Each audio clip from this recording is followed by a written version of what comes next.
as you can see behind me, we have children. They are now ready to cast their votes, but before they cast their votes to choose their leaders, they're going to have at least some time to present their manifesto to the delegates, so that they can at least maybe showcase what they want to do for the rest of the children. So it's going to be an interesting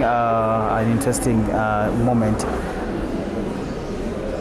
So we are going to do the debates. Then after the debates, there will be now the voting. So we are going to see the different children standing up here, right here, just to explain what they want to do. But the most important thing is also now the roles that are there for the leadership. We have the chairperson position, the deputy chairperson position, we have the secretary position, the deputy secretary position, then we have the clerk and the deputy clerk, then there is the sergeant at arms. So those are the most important roles that are there to be grabbed by the different children that are going to showcase their views on like, you know, the children that are going to be elected for the different roles. So we expect to be like, you know, it's going to be quite an interesting moment to see the children, you know, practicing democracy right here, and we'll be able now to let you know that, you know, what's going to happen. And as you can see, so this is the beginning of our live stream. This is day 2 of the launch of the county, the sub-county assembly here at Starehe sub-county here in Nairobi. And after this, we expect tomorrow on Friday, to be in Kibera sub-county to bring you another interesting election that is going to happen in Kibera. That is the Children's Assembly election. So it's an interesting time for children. However, there are still questions on whether this is actually,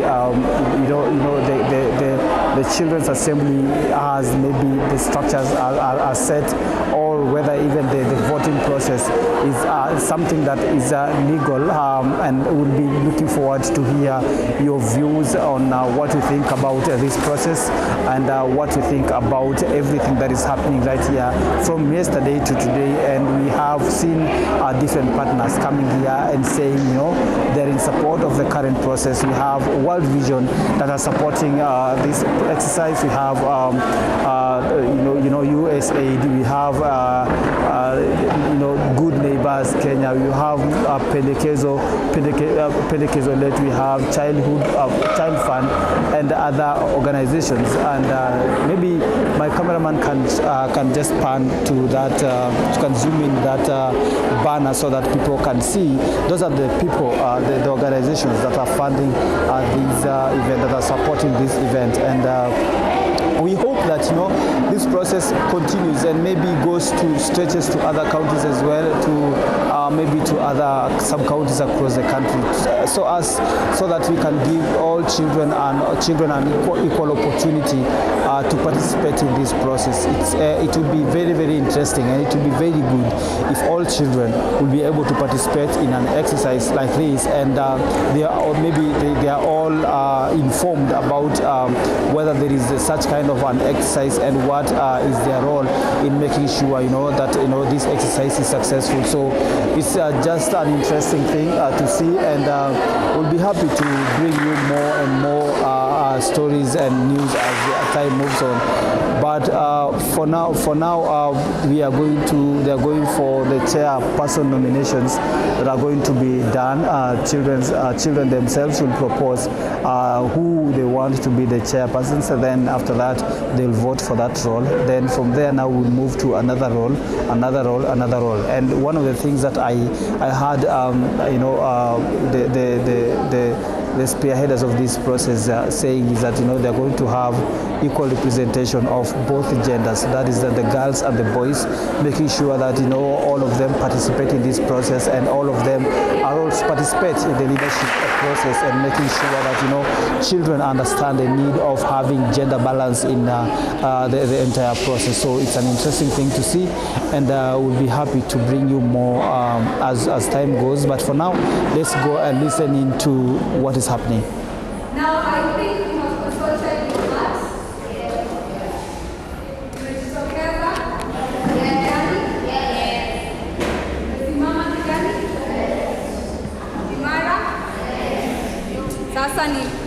Sasa wakati ni wa kusimama kidete mbele ya?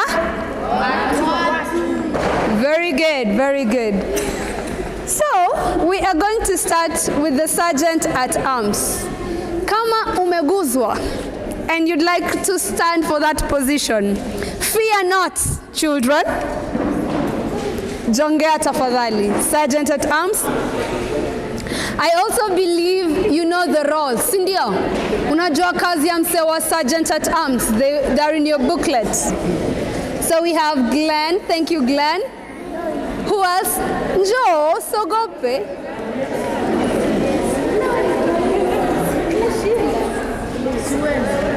Yes? Tunaanza na sergeant at arms tukipanda hivyo. Then we have Lloyd. Makofi moja kwa Lloyd. Moja, Glenn. Thank you. Who else would like to vie for sergeant at arms? Females, it is possible. Males, it is possible. Anyone can vie, okay? It's very possible. So do not fear. So we have two. Do come, usogope. Joseph, karibu. Andikisha jina. Who else? Anyone else? That's it? Then after we give them an opportunity to use a sera, then we go to the next. So, what was the sera wakai? We do one number, we do all of them, then they can walk. I think we should do all of them. Yes. Wajilete jina wakai. Okay. All right, number two. Number two ni gani? Number two is black. All right. Okay. Now, second, we have the clerk. If you would like to vie, ujitokeze as a clerk, please do come. Karibu, usogope. Fear not. Andikisheni majina. Is your name Lukman? Yes?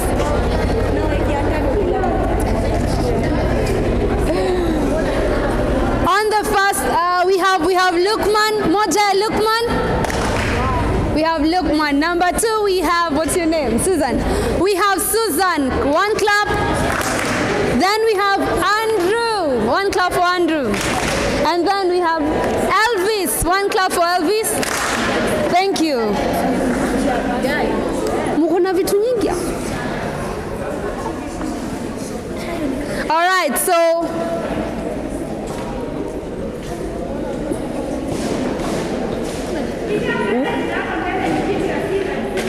if you're vying for a seat, please chukua kiti, keti pale, all right?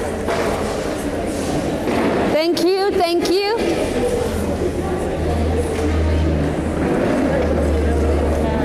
The sergeant, there was no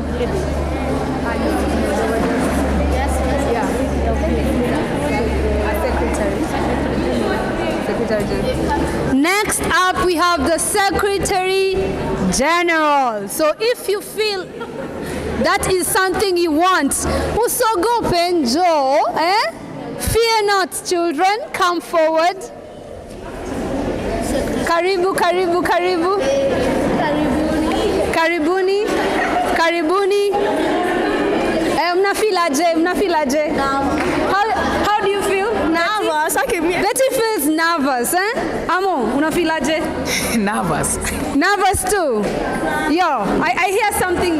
How are you feeling? Smooth. He feels smooth. Okay. So kwa secretary we have Melvin. One clap for Melvin. Melvin, chukua kiti, keti na aspirants wenzako. Then we have Willy. One clap for Willy. Thank you, Willy. So it's Secretary General stroke speaker. So pia kama ulikuwa unataka kuwa speaker hapo usogope, tafadhali njoo. Yeah? Then we have Adiona. One clap for Adiona. Kisha mkitoka hapo, please take your seats and sit with your fellow aspirants. Sawa sawa. If you can hear me, clap once. Siwasikii. Sikusikii. If you can hear me, clap once. Thank you very much. All right. Next up, we are getting to the big seat. Ebu semeni, big seat. Big seat. I do not know who you are, but if you want the big seat, stand. Simama ili uchukue kiti. See what I did there?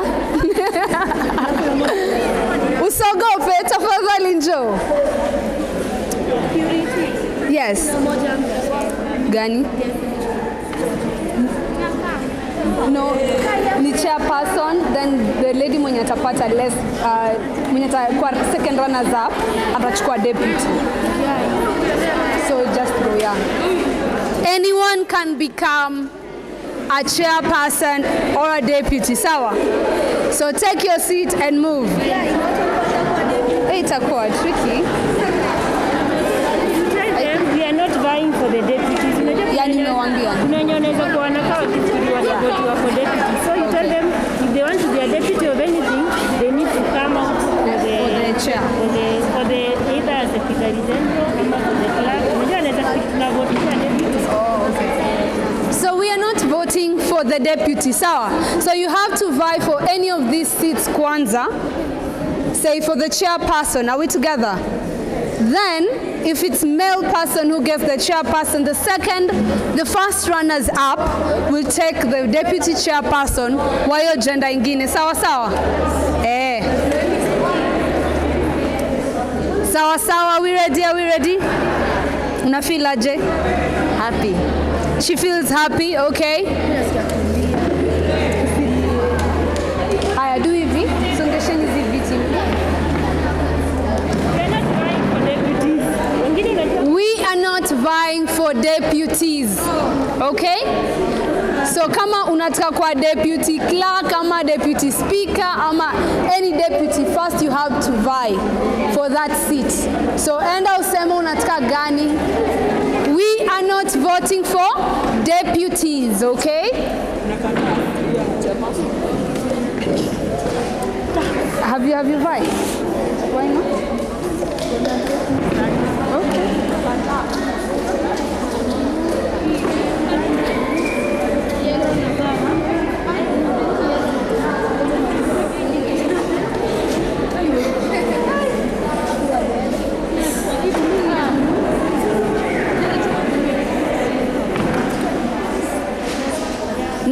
Now, if you can hear me, clap once. Thank you very much for listening to me. Thank you for listening. Hi guys, we appreciate that you're listening. High five.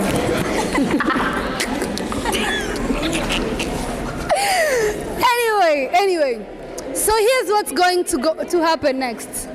Where you guys tuko pamoja. So here's what is going to happen next. Mbona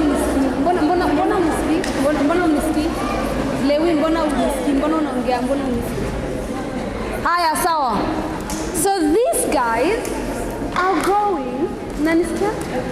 These guys are going to come and do what we call kuuza sera. Kuuza nini? Sera. Kuuza sera.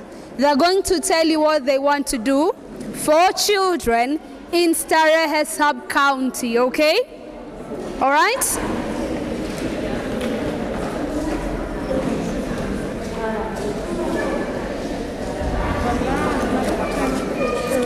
I think everyone is just going to move at this point. Kujeni hivi.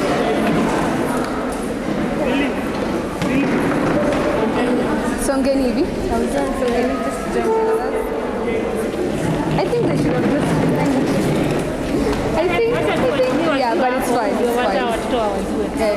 ndio wajuane. Then waambie wa label their names.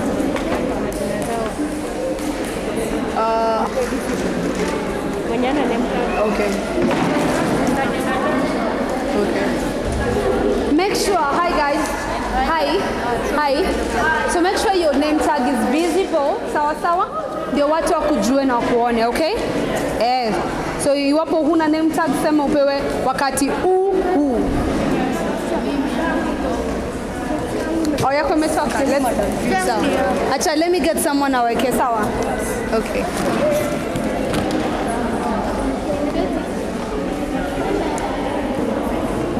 Hey, do we have the mosquitoes? Kuna za wengine zimetoka name tags. Tafadhali washikilie. If you do not, a few announcements. One, if you do not have a mask, please let us know. Number two, kama name tag yako imetoka, we have masking tape to get that back in place. Sawa sawa. Sema.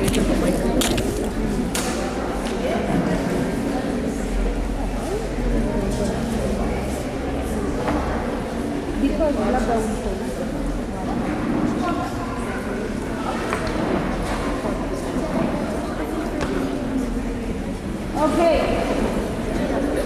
So as they get their name tags ready and their thoughts together, I hope you guys have questions for them. I hope you guys will challenge them, okay? Yes? What about this seat? Committees zinafanywa later. Sawa. Yeah. Okay, so we're just going to the main roles. Yeah. All right. Sawa. Now, we will start from the sergeant at arms, okay? Are we ready? Yes. Haya. So, sergeant at arms, tafadhali, please stand. If you're vying for the sergeant at arms, fear not, please stand and come forward. Kujeni msimame hapa. Glenn, how are you feeling? Fine. Una feel aje? Poa. Una expect to sawa? Yeah. Okay. Lloyd, how are you feeling? Fine. You're fine? Sioni jina. Twalib, how are you feeling? Fine.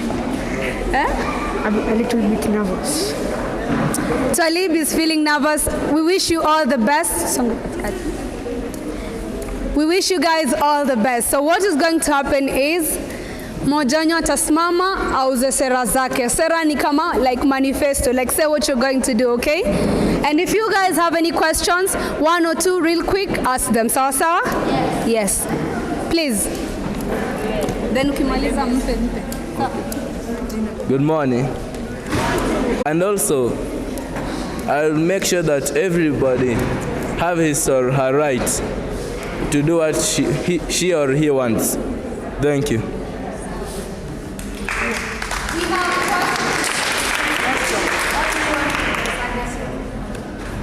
Huh?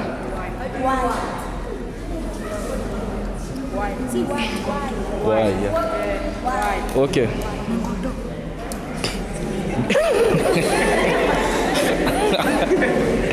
No, because you know we have some disturbance, so that I can help you to chase the disturbers who are disturbing you. Yeah. Okay, so sorry to interrupt. Outside. Glenn, your honor, Okay, thank you for listening. So if you have a question, for the sake of sound, jongea mbele and ya sawa. Thank you. Please go on. Hey.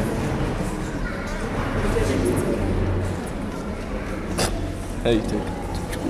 No, the next one was you.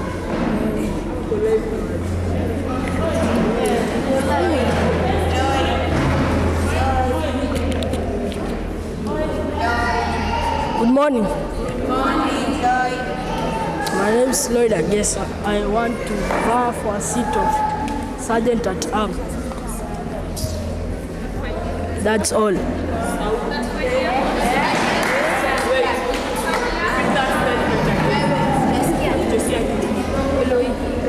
I want to vie for a seat of Sergeant of Arm.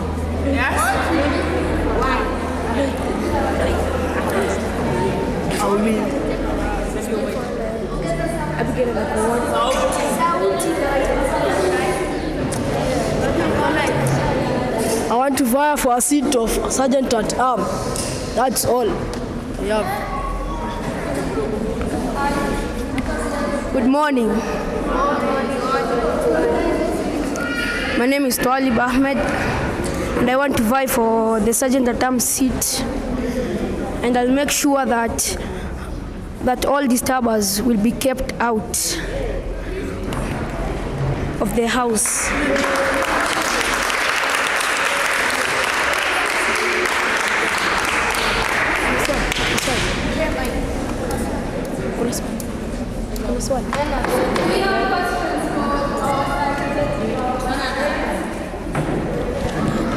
Why do you think you are the suitable candidate for being the Sergeant at Arms?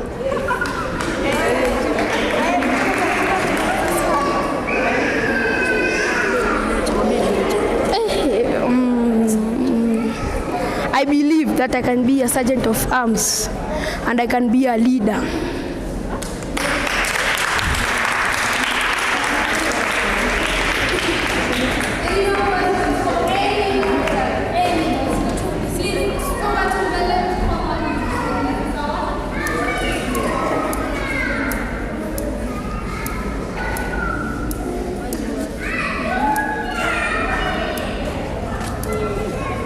You wanted to be Sergeant at Arm. What will you help people, or you just be Sergeant at Arm?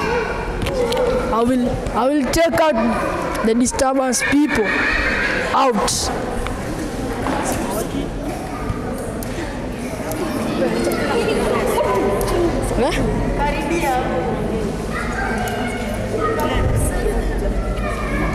I will make sure that all the disturbance are kept out this committee.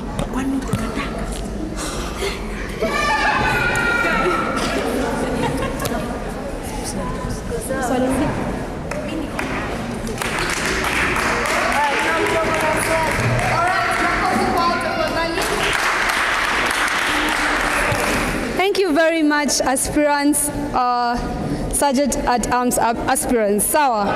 Now, do we go to the voting or we finish? All right. So I think mumejua ni nani munat easy discussion mungekuwa nazo please let's go down. Thank you. No bribing, okay? Msisitaki watu, wacha sera zenyu ziwauze, okay? All right, so the next ones. So I hope you have identified someone who you think will work for you. Not the person who looks good, okay? Yes. Okay, are we together? Yes. Ebu niangalieni, look at me.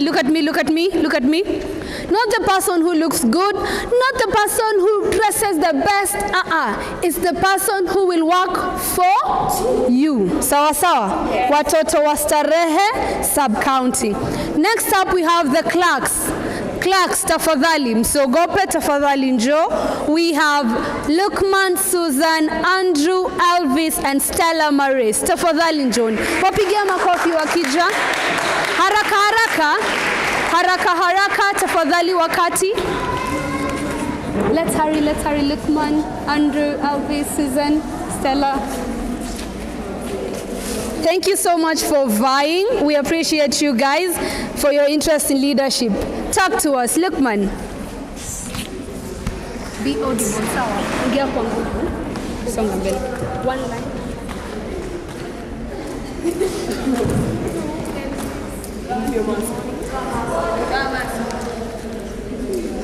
Good morning. I am running for the position of a clerk. This is not a competition for me. I love to help people before I even help myself. That is why my motto is, I aspire to inspire before I expire. Thank you.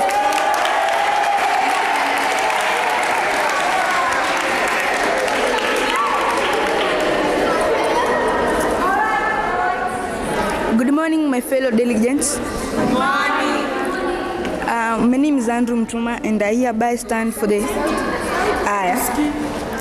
My name is Andrew Mtuma, and I hereby stand for the view of the clerk position. I hereby stand by saying, please support me with your regards. Please support me to gain this position, for this will be my first chance to the position. In this facility of Children's Assembly, please, I hopefully think and trust that every vote that you laid in counts, for it is important. Thank you for I paid attention and cooperation that you may give. Thank you.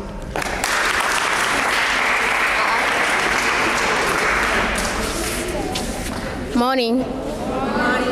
My name is Stella Maris. I've come here in front of you so that you can help me to get the votes, because I will help you to get something good new. Thank you.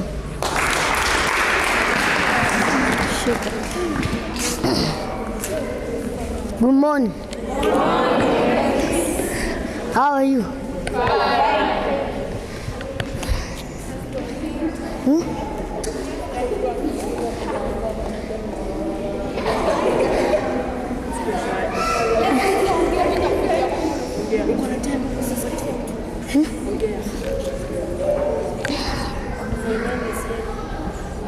My name is Elvis Ingwela. I want the position of a clerk. Will you please vote for me? Thank you.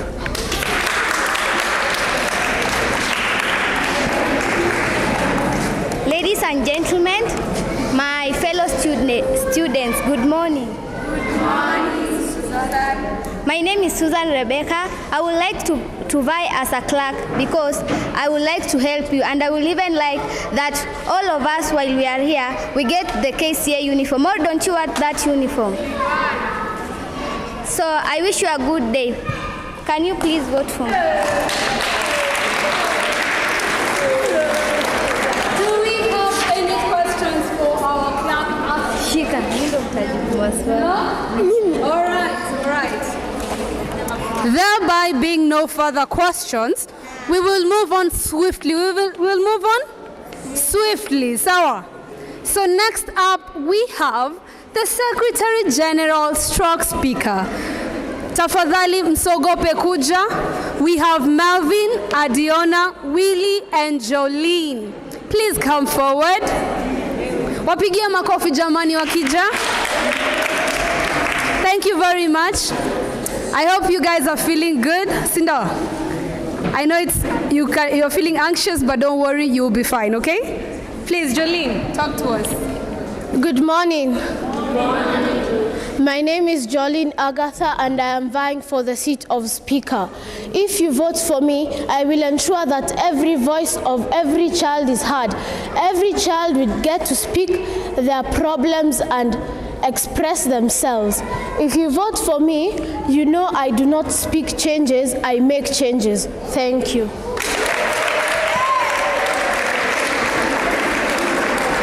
My fellow pupils, good morning. Good morning.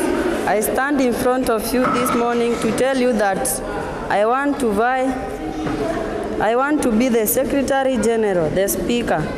I want to vie this seat to guide you at the right way of solving challenges that are facing us in our Starehe sub-county.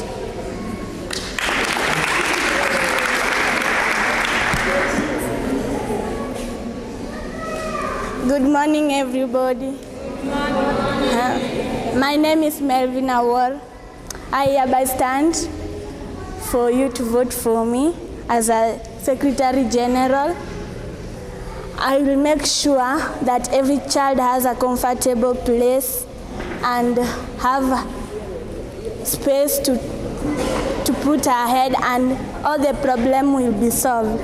All that. Good morning, everyone. My name is Adiona Ndenya. The reason why I'm vying for this chair is because many children out there have many problems, and there is no one to help them and say those problems to the members. So I'm vying for this chair so that I can help those children and I can tell the members your problems so that they can help you. Thank you.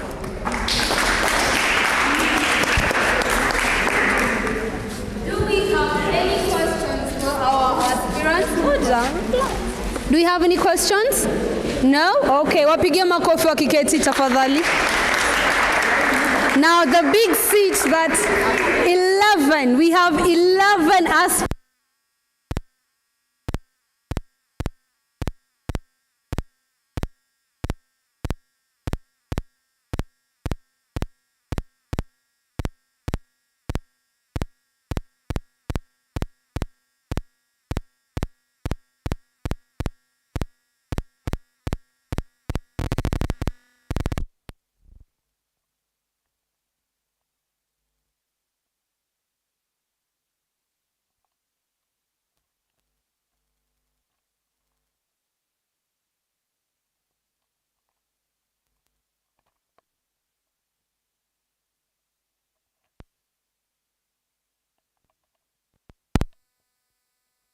Joseph, karibia, James, Victor, Alamin, karibuni, Renee, Betty, Abdi, Shallow, and Harriet.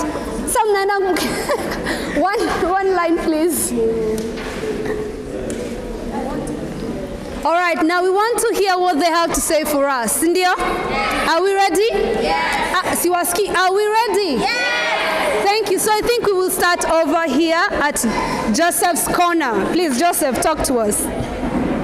Hi, guys. Hi. My name is Joseph Kanyura, and I want to be the chairman to lead the children in Starehe. And I love children, and I love playing, and I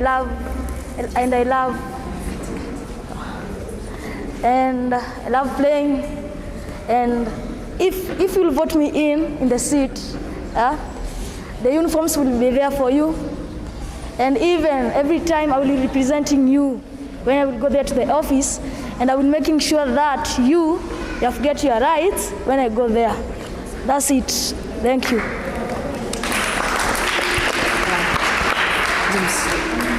Hi guys. My name is James Achero.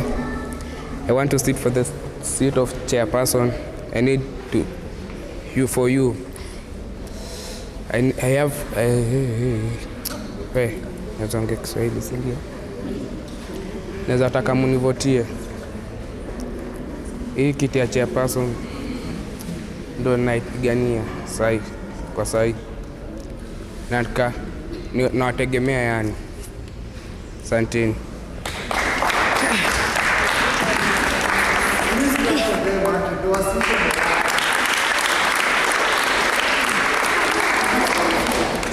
Good afternoon, everyone. Good afternoon. Please allow me to read my speech from a book.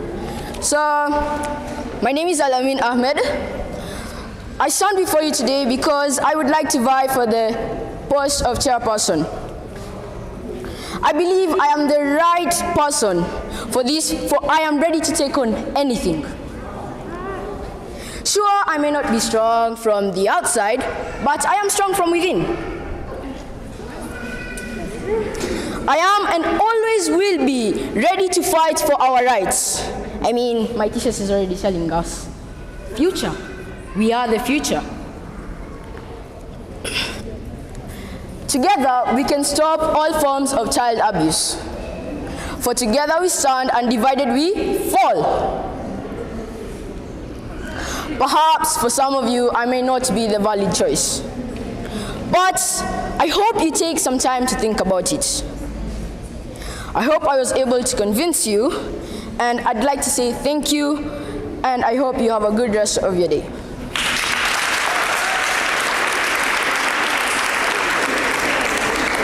Good afternoon, my fellow KCA club members. Good afternoon.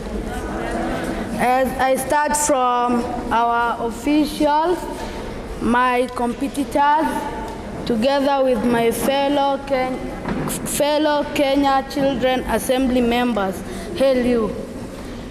Today it is a pleasant day that all of you are here, ready to participate in this election. I think that I am the best suited candidate to succeed the person who was in office because I'm ready and overwhelmed with confidence that I will succeed. When I be the chairperson of the KCA club, I will enforce and fight for the right of a child. Together we can prevent all forms of child labor and educate people accordingly on how to handle children. I would like to advise you that unity is strength, and we will succeed on our coming journey if I become the chairperson. Thank you.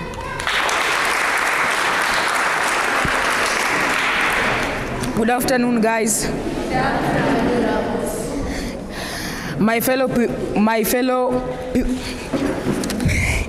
pupils, I stand here by asking you to help me become the chairperson. The reason why I have chosen this seat is because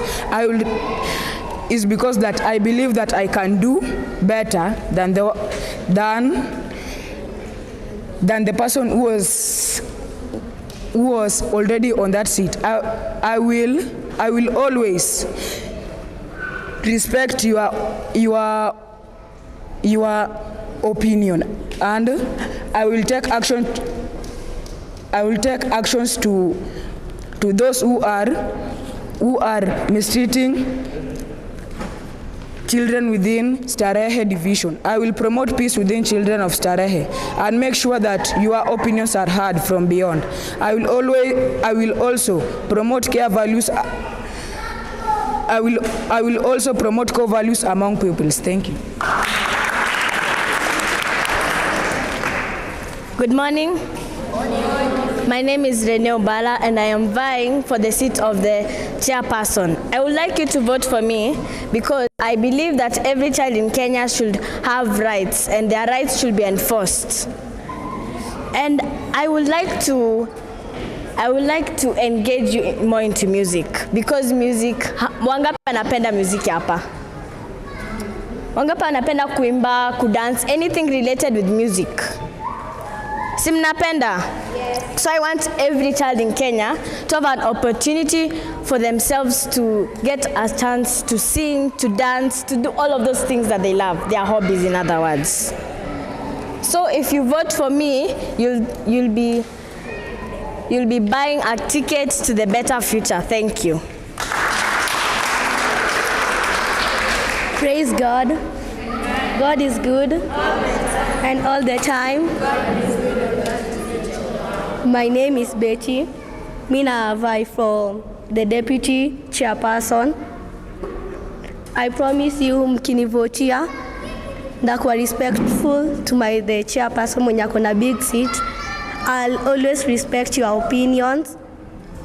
To take a God first and then the rest follows. I hope mtanivotia. Good afternoon.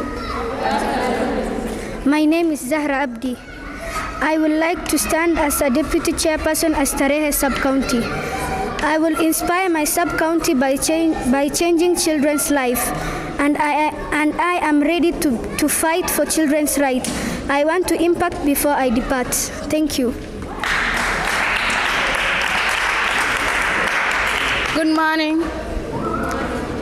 My name is Kelly Opirichi, and I want to stand like a chairperson for the Starehe sub-county. As you choose my fellow colleagues here, I want you to choose me, and I will make sure that I will represent the KCA secretariat. Thank you.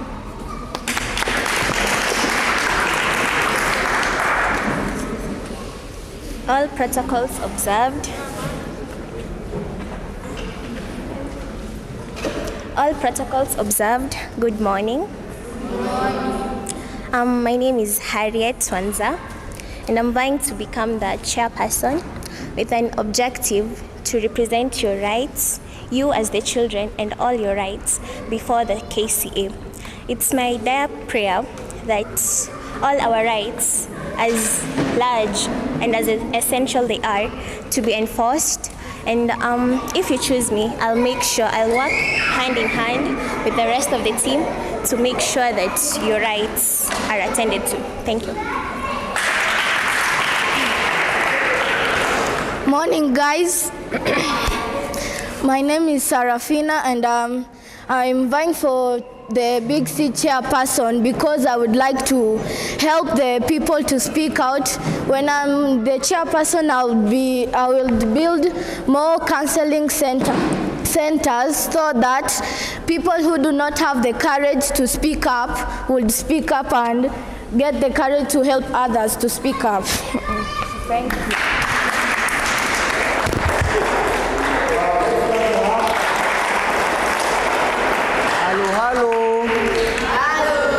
Otemi election mnakuwa mmenyamaza. Habari zenyu lakini? See, I told you you have your different ways of expressing yourselves, sindio? Yes. There are those who have come here and given us poems. There's those who have given us... Has somebody sung? You haven't got that level of creativity, sindio? Msijali. If you watch the news, mtaona wengine pia wakianza kuimba, sindio? Our current MP for Starehe ni muimbaji. Sawa, so do not copy, mwanze kuimba pia nyinyi. Now, we have to set up some ground rules. Sindio? Sindio? Yes. Sindio? Yes. Is anyone discontented with whatever has been mentioned here? Akona issue, akona swali, amesikia, you might not say fulani wa fulani alisema hivi. Just ask a question. Brian, I heard somebody ask me about this. Is it their mandate? Because right now I was expecting when they are giving you their manifesto, you're checking in your notebooks. Are they going to the roles? Kama chairperson amekuja hapa kawaambia, I will make sure I carry the mess and I ring the bell. Is that their responsibility? Is that their responsibility? So you also confirm, sindio? But tuwapigeni makofi for the courage, sindio? It takes a lot to sit there, sindio? Sindio? Mbona wasa meboeka? Nyi meboeka pia? Onye mjaboeka. So we are going to do this. This election is going to be as free and as fair as possible. Okay? So we've agreed with the secretariat here that you're going to have at least 10 minutes for campaigning. Okay? You go out there. Do whatever you have to do to get your votes. Sing, dance, convince them. No handouts, okay? No money, okay? You go out and have time to freely interact, okay? And make sure you do not hakuna tension. Sini sawa? Yes. Sindio? Because we are all what? We are all winners. Okay? Yes. So as you're doing that, the secretariat will remain here to set up the center. This is just a taste of the iceberg. Sawa? You will, when you enter, you'll have to register as a voter. Okay? You'll have to register as a voter, and we'll confirm that you're in the list of attendees. Okay? Okay? Yes. So if you do not register as an attendant here today, you're not going to have the chance to vote. Okay? Yes. The other thing is to make sure that you are not 17 years and above. Okay? Yes. Is any of you 17 years and above? Any of you? Sawa. Sini sawa? So as you enter, utaingia pale mahali, the first desk you'll find will be the registration desk, okay? And the first people to enter will be the clerk. Sawa? See, the clerk is the lowest. The sergeant at arms, okay? So the first person will be the sergeant at arms. Sergeant at arms, I expect to see Glenn, Lloyd and Twalib at the front line. Nyinyi ndio mtaingia wa kwanza. Sawa? Mnapoingia mtajiandikisha Twalib, Floyd na Glenn. Okay? Mkishajiandikisha, you'll enter, you'll cast your vote for yourself. Okay? Okay? Iko sawa? Please respond. Are you getting? Yes. Then after that, tutaingia clerk. You'll just vote and remain there. Okay? Then you'll remain carrying the part with your name. Sawa? Tutakata hii ushikilie Twalib, because right now you don't have time to take your picture and put it here for people to see how good looking or how bad looking you are. Okay? Sawa? So you'll hold yours, and the other rule is, please, there is no talking in the voter center. Sini sawa? You just hold your flip. Sindio? So Twalib ni nani? Smama, you'll be holding your placard like this. Don't smile, don't wink at anybody.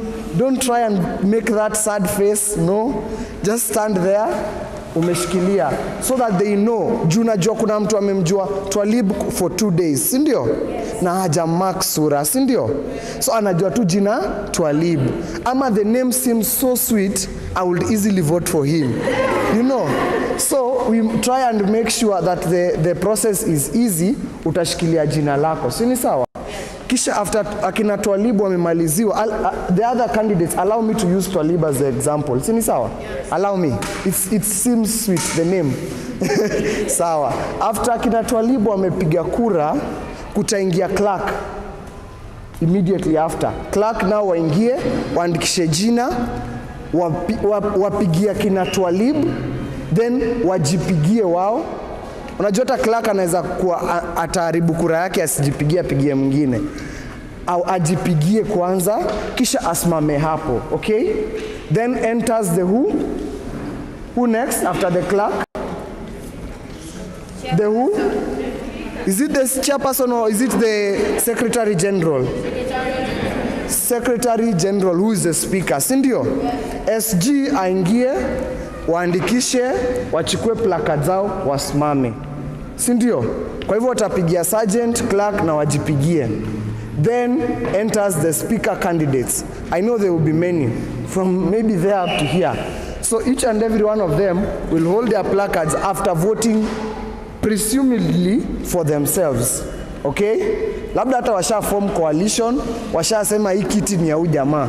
Sindio? So they will vote and then hold their placards. And then the rest of you guys can enter and vote for each one. Now that we know, after nyinyi wote mmemaliza, tutarudi kwa kina Twalib, wapigie clerk, wapigie SG, wapigie nani? Chairperson. Juu wao hawakupigia wengine, juu wako wameingia. Imeeleweka? Is it understood? Yes. So try as much as possible, if you are among the officials who want to be elected, to be on the front line. We'll start with the sergeant at arms, the clerk, then we'll have the Secretary General, the speaker, and then the chairperson. Okay? Okay? Yes. So you're having fun? Yes. It's not fun. Sasa imeanza kuwa serious. Yes. Imeanza kuwa serious. Yes. Sasa tutawapea nafasi mtoke nje, okay? Mfanye nini? Mtoke nje, mcampaign. Sini sawa? Na tafadhali try and make it as peaceful as possible and do not create tension. Just talk to people kindly. Make sure you have your makeup face on. Sawa? Guys, make sure. Sindio? Sindio? Si tutawape hiyo nafasi, and their name and your name tags, make sure they are visible, so that hata nyinyi mkiitisha kura mnawaita kama mnawajua. Niaje bro, niaje nani? Unaona? Na wauzia siri. If I had come earlier, I would have sold you some of the manifestos. Okay. Is that okay? Brent, are we okay to move forward? Are we okay? Yule ambaye hajaelewa, chaperons tuko sawa? Tuko sawa? Are we okay? Sawa. We'll allow you now to go out.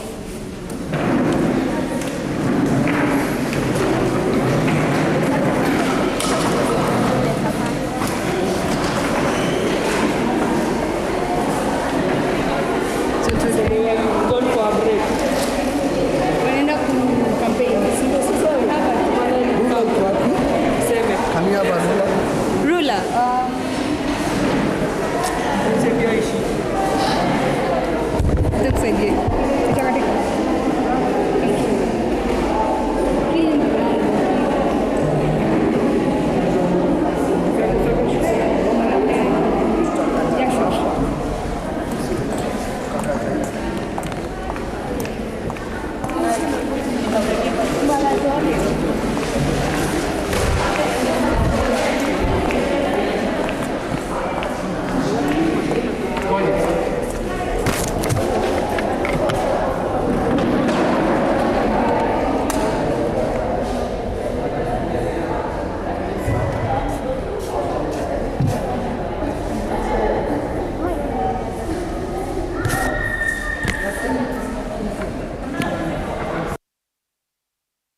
Right, thank you very much. As you can see, children have just, now the campaign is over, and now it's the voting that's going to start in a few minutes.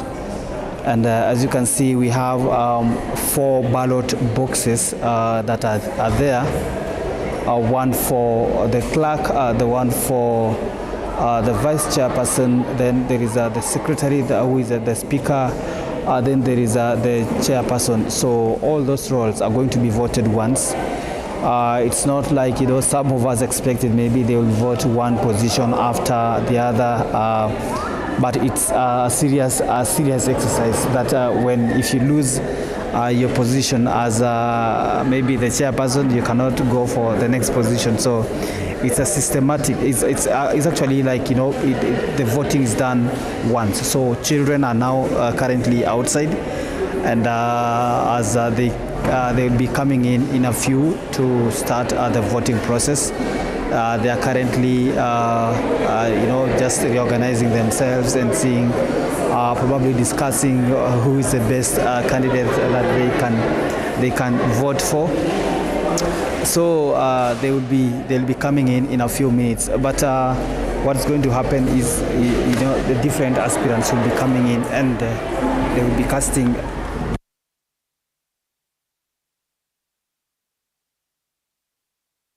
They'll be casting their votes first. The aspirants will be casting their votes first before other voters are coming. So we expect that to be starting in a few minutes. So what I'm going to do right now, I'm going to give one of the children here at Total News an opportunity to give you maybe to just explain to you some of the things that we expect and some of the roles of the leaders that are going to be voted in here. So Sheila, you can take over this and just explain what are some of the roles that are here, and what are the positions, and what are their roles that are going to be, what are the roles of those leaders that are going to be elected. The chairperson will be the head, and then we have the secretary general, then we have the organizing general, and then we'll have 4 secretaries. Maybe what do you mean if you say organizing general? That's a speaker. Yeah, organizing general, those are the speakers, or that is the speaker. And then the 4 secretaries, I think they'll be the deputies of each chair.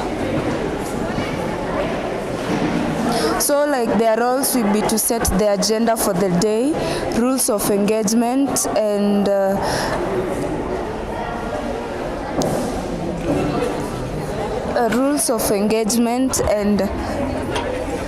the gender representation in leadership shall be shared between the alternating, which means that if the boy will be the chair, which means that if the boy will be the chairperson, now the girl will be the deputy chairperson. So just to brief on the roles, to brief on the leadership, is that the roles of the chairpersons and that of the secretaries and the secretary general will be there to provide interface between the KCA and the secretariat, attribute of dispute, setting agenda of the day, cessation of errant members and disciplinary measures, develop rules of engagement, and that of area specific. So those are some of the roles of the leaders, 4 leaders who are supposed to be chosen in the Children Assembly organization that is held today. As you can see, the leaders are trying to campaign, or they are trying to sell their manifestation for the children, and to tell them what they're going to do and campaign for them. So probably if we can just have someone here who is vying to explain. Hi, what's your name? My name is Avi Makus. What are you vying for? I'm not vying. I'm a vote. You are voting. Yes. So like, which kind of leader do you want to vote for? A good leader. A good leader. Yes. Can you explain this good leader you want to vote for? Yes. A good leader that has respect, is peaceful, don't have many, does not talk much, like that. Okay, so that is one of the voters who will be voting for the good leader. As he has spoken, he wants a leader of respect, a leader who doesn't speak much. Maybe probably we can have a leader. Hi, how are you? Fine. What's your name? Zahra Abdi. Zara, are you a voter or you want to vie for a position? I am a voter. I want to vie for a position. Which position are you vying for? Deputy chairperson. Deputy? Chairperson. Deputy chairperson? Yes. Deputy chairperson vying or they are selected? I don't know. Okay, that is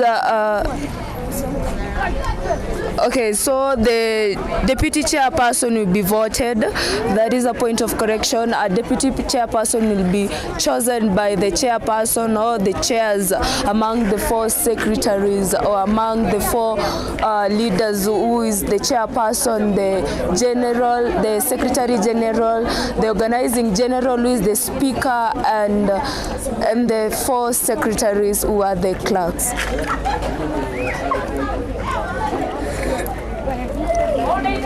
All right, thank you very much, Sheila. That is Sheila, one of us. And as she has explained to you, we have the different roles that are being undertaken here, and they are going to do the voting. And I want to ask maybe any of you, does anyone have something that they want to say about the election and what they feel about the election? Niaje, unasikiaje? Nasikia poa. Unasikia poa. Yeah. So what unafiliaje, like, you've gotten the opportunity now to vote for, your own leaders and to participate in this process? Umeona iko hard kidogo kwa sababu kuna wale wanaza waelewi poa, wengine hamjuani. Sasa so what you mean is you have not gotten that time labda kujuana kidogo? Nimejuana tu karibu na watu karibu 7 hivi, lakini wengine najaribu kujuana nao kidogo tu. But si ulipewa wakati wa campaign? Nimepewa na jaribu nione venye majibu itatokea. Okay. Yeah. Sawa. Anyone else? Tell us what's your name? Twalib Ahmed. Twalib Ahmed. So Twalib, wewe unasikiaje mazee kuparticipate kwa hii process? Ushai participate kwa election? Sijai participate. It's your first time. So wewe unasikiaje kama leo, like mazee you're able now to elect your leaders? How do you feel? Niko na uoga lakini niko confident sababu watu nimejuana na watu wengi kidogo. Wewe ni contestant, you are a contestant? Which role are you contesting for? Sergeant at Arms. Sergeant at Arms. So what's the main challenge yenye umeface hizi kwa hii campaign period? Hiyo kujuana na watu, hiyo ndo challenge hiyo ku campaign, sababu Sergeant at Arms tuna campaign watu 3 na lakini nimepata influence kidogo.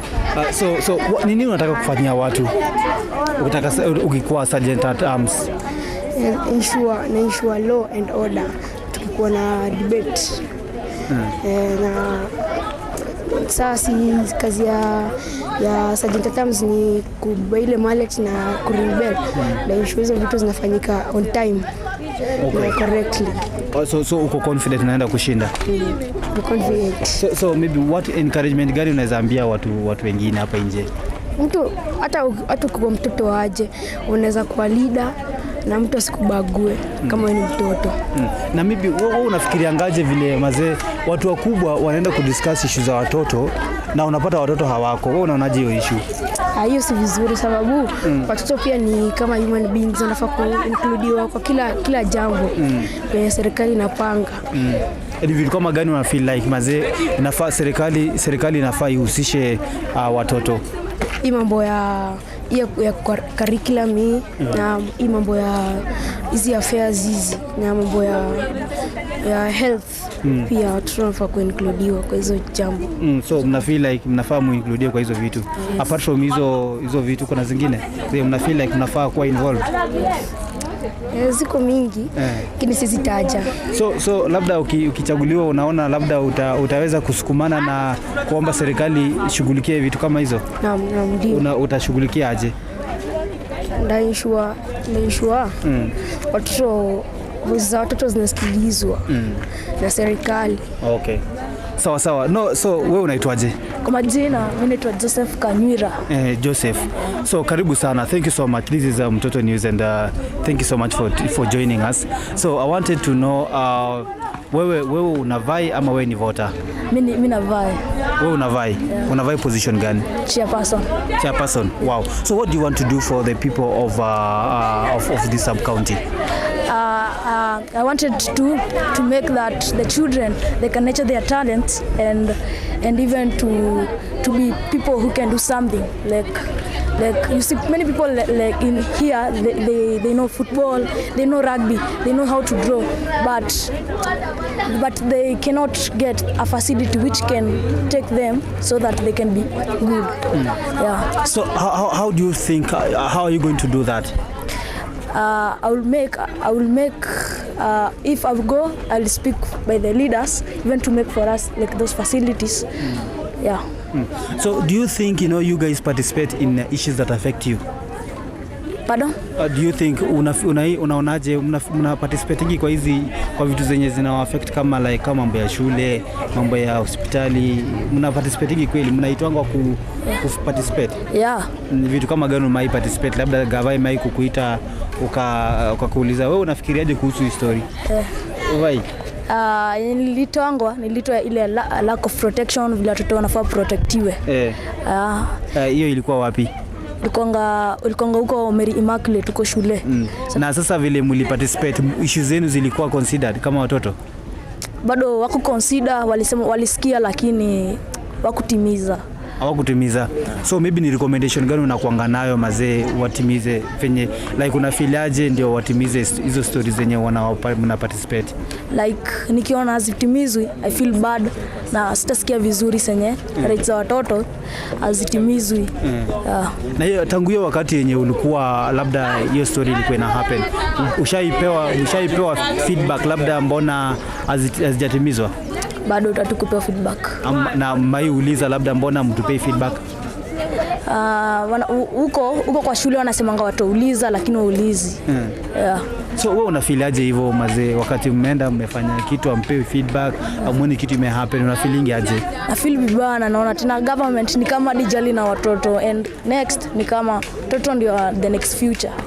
Yeah. So what do you want to do different now kuhakikisha kwamba mnapata feedback kama watoto na pia kuhakikisha kwamba mnapewa mnapata vitu zinafanyika kwa ground? Yeah. Mimi nikiwa nikivotiwa niwe chairperson ndaweza kuongea nao wa leaders na kuexplainia na tena kama hadi watimizi ndashinda nikiwasumbua because ukishinda ukisumbua mtu anaweza fanya hiyo kitu, ukishinda ukiinsist kila wakati anaweza fanya. Okay. Yeah, hivyo nitakuwa nikiinsist. So labda ujumbe wako kwa viongozi wote ni gani, wenye wa national level, rais pamoja na viongozi wengine? Kwenye nawahimiza wakiambiwa kitu hadi kama ni feedback hivyo waseme hadi kidogo waseme mbona hawajafanya kitu waseme hivyo. Okay, sawa. Kuna mtu mwingine anataka kuongea? Wewe unaitwaje? My name is Andrew Mutuma and I am from Starehe Baptist Academy. Yes. So yes, wewe unasikiaje leo mazee, umekuja kupiga kura, process yote imekuaje tangu jana? I feel very happy. The process yesterday was very interesting and I wanted to vie for a seat of the clerk. Yeah. The seat of the clerk. So what do you want to do for the people? I wanted to empower the children of Starehe sub-county, to empower their talents, so that if some do play football, some sing, some dance, I wanted to empower their talents so that they can be someone greater in life. So kama leo venye mmepata hii chance ya kuparticipate una feel like mmekuwa na time ya kutosha kufanya campaigns na vitu kama hizo? Yeah, I got enough time because this is free and fair and transparent election, because I am very happy and some of my colleagues are fine. So ushai participate kwa kitu kama hii? Yeah, I've participated like 2 times. Wapi? First it was in first it was in Mkuru somewhere there, and this second is in Kariakon right now. Oh, so how do you find the process? I find the process as easy, fine, and interesting, but the process is that they're not managing the time well. Yeah. So unafiliaje kuhusiana na history ya kuparticipate na venye pia mnakuwa considered una feel like umeelewa vitu zenye mna participate on? Yeah, nimeelewa vitu mingi kwa sababu some of the children they gain knowledge na wanapata wisdom na kuelewa mambo ya children rights na responsibilities zao. Na umeelewa kuhusu the Kenya Children's Assembly? Umeelewa kitu yenye inafanya na labda why you're doing the election? Nika kuelewa lakini sijajua their main objective, but I am going to understand more than. So una feel like kwa nini unafikiria ni kwa nini haujaelewa the objective? Because I did not give some hard work. I was not in a commitment. I did not commit myself more than. Okay.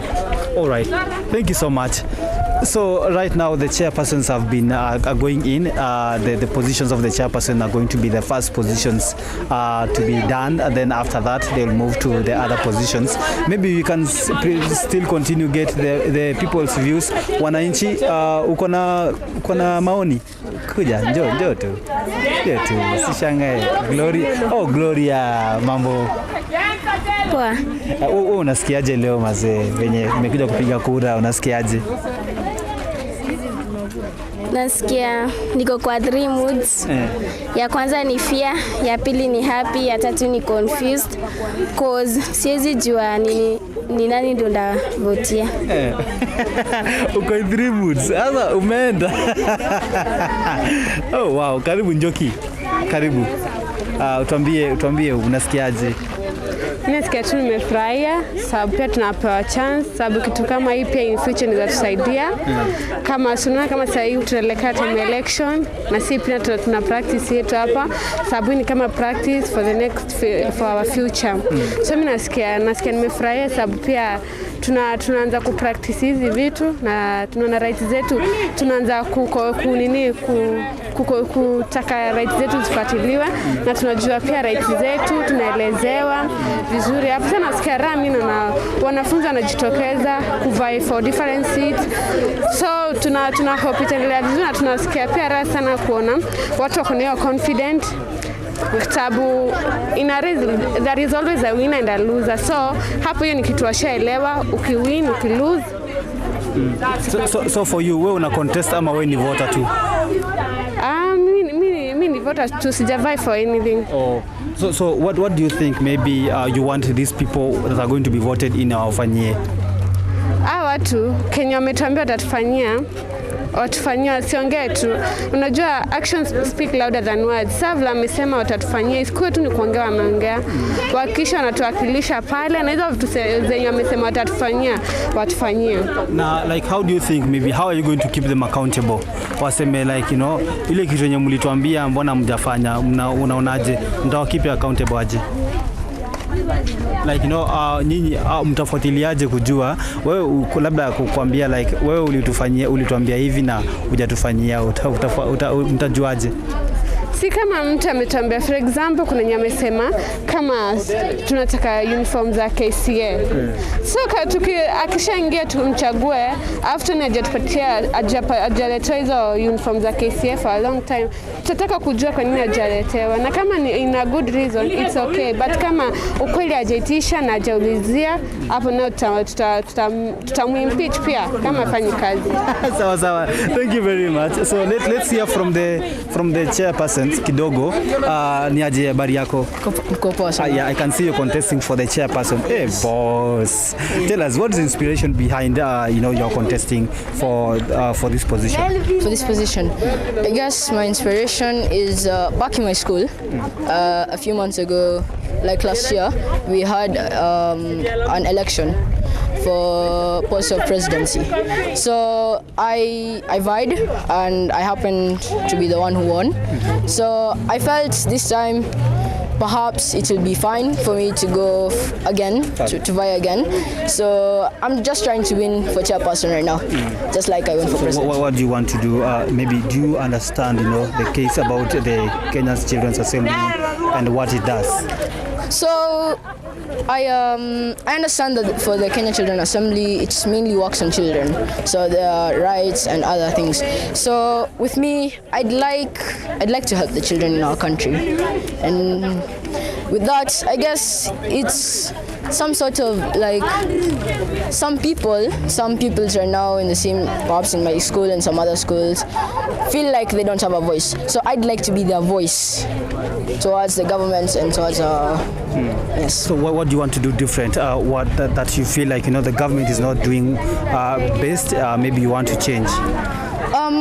Based on children, I feel like the government isn't doing enough work on protection. Yeah. As you know, like the categories for child rights, there's where it goes for protection. There are children in our country right now who are getting raped, sodomized every single day. We get around 100 cases, people are sodomized, some are raped.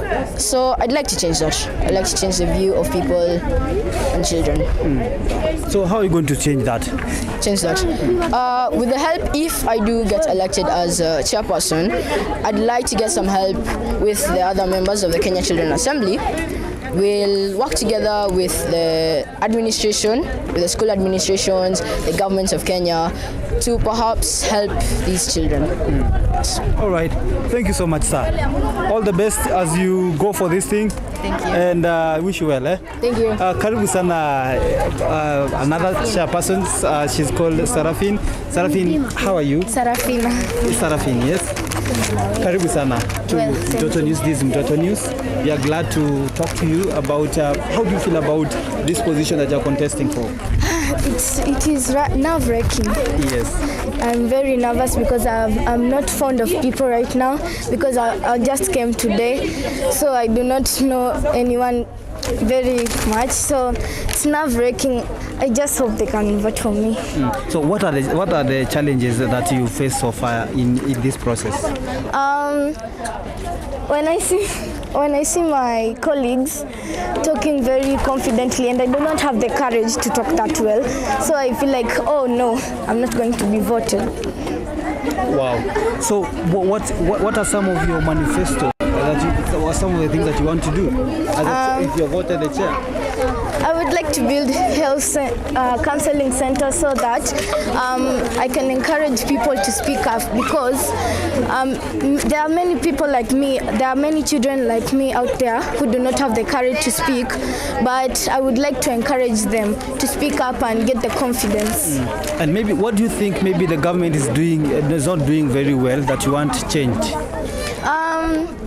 I'd just like them to focus on the child rights, and like right now, the rural areas, there are many children that are not going to school right now because of the pandemic. But I would like the government to take focus on that and then build schools so that the children also can study, because we are all kids. Thank you so much. Maybe another chairperson. Okay, he's not very open to speak, but thank you very much. I know those are some of the views that you've heard from children. These people are brilliant. These people know what they want. These people understand child protection issues and child rights, and you see, that's a very, very important thing. Then that's a message to government, to parents, to organizations out here. These people need a chance. These people need an opportunity. Let's go back. We are going to showcase the voting process. Then later on, we will come back to talk to more children on what they feel about this event. But the most important thing is, you've heard from them, you've seen them, expressing themselves and, highlighting even the key issues that need to be changed, and even the solutions, the things that need to be done for the lives of children to be better. Let's go back.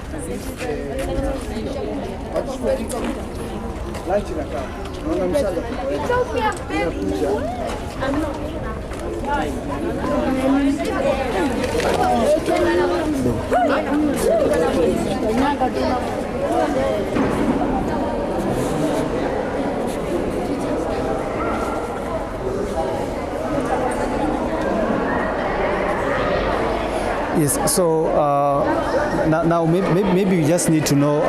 Okay, how are they voting from here? My name is Rahab. From here, we have the kid's name, the children's name. Then after here, we tick the child's name. This point. From here, we have these papers. They'll pick one. Here, the blue one presents the chairperson. The yellow one is for, I guess, the speaker. Then the white one is for the clerk.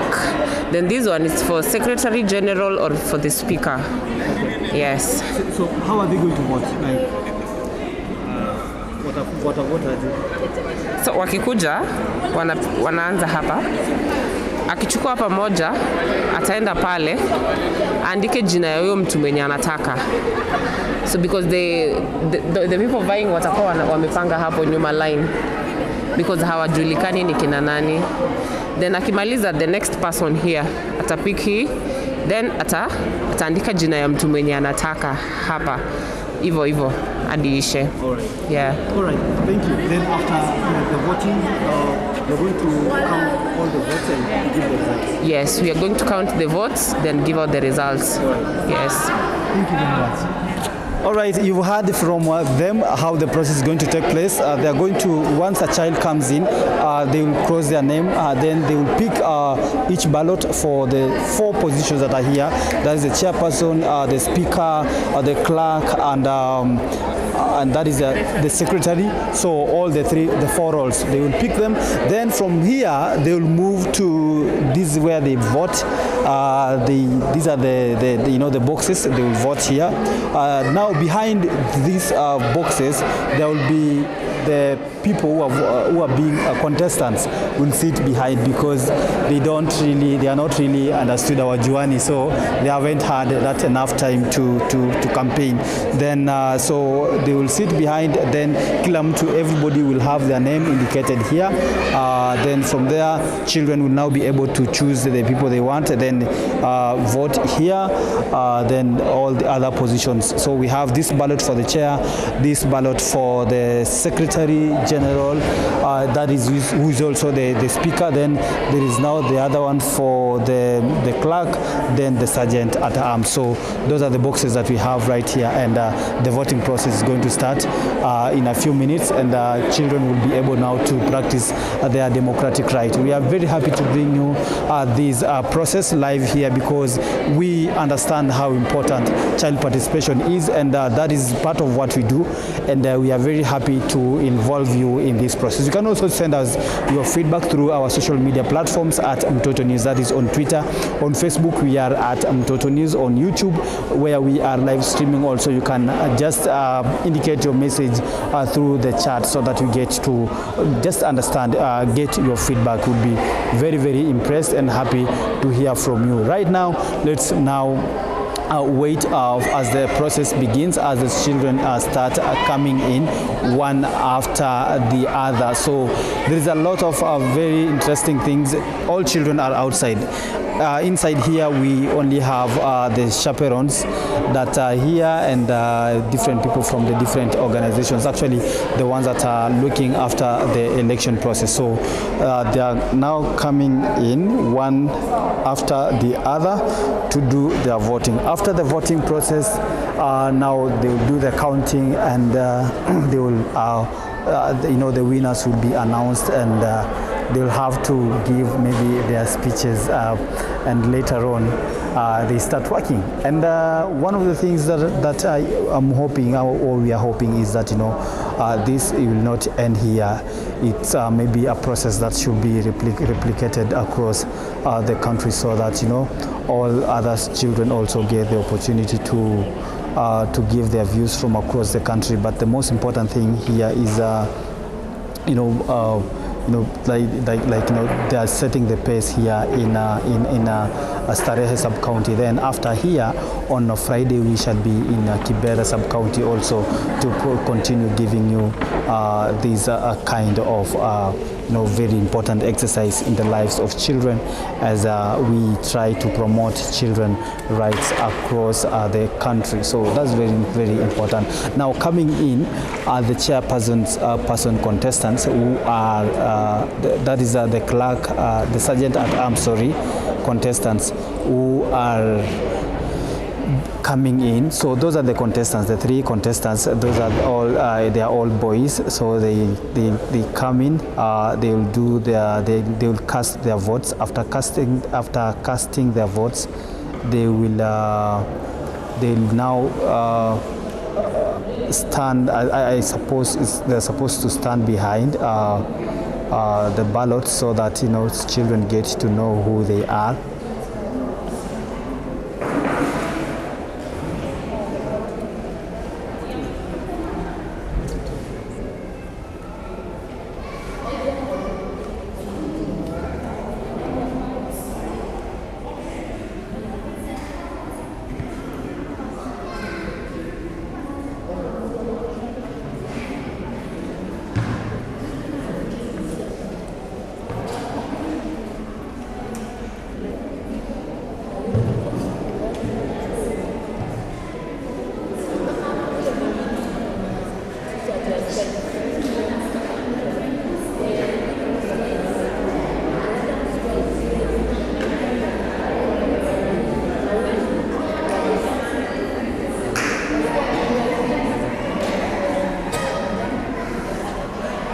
Now, as you can see, that is a sergeant at arms. There is also a contestant, and he's casting his vote.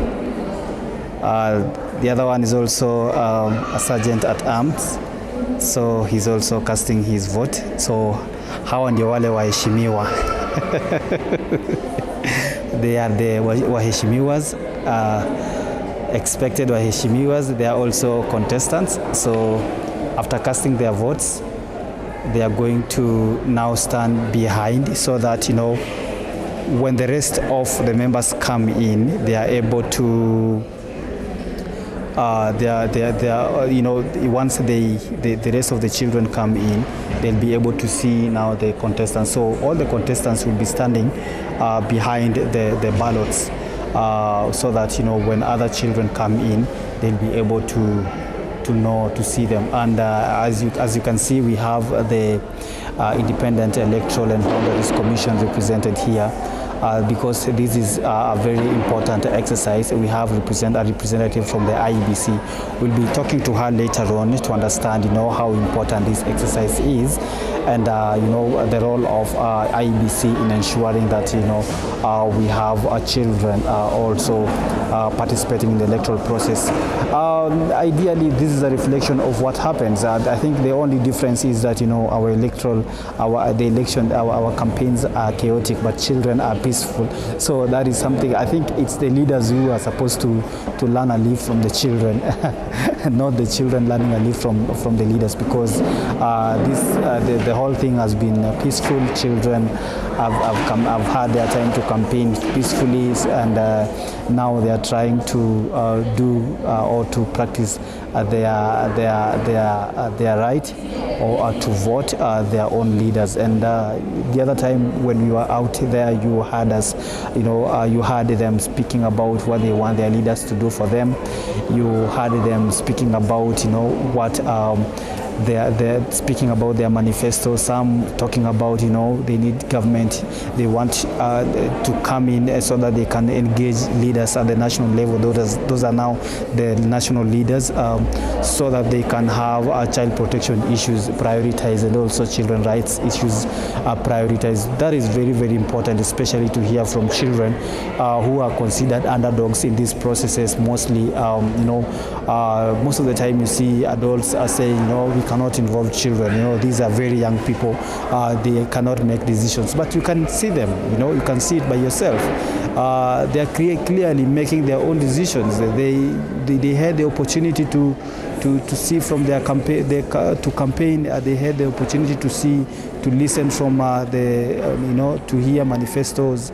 So it's a very very important exercise. So it's something that we cannot really say is not important. So to the parents that are watching right now, you have to understand the role that such a process builds in the life of your child. It starts now, and now when they grow up, they understand their role better in making decisions. They understand their role better in a democracy like Kenya.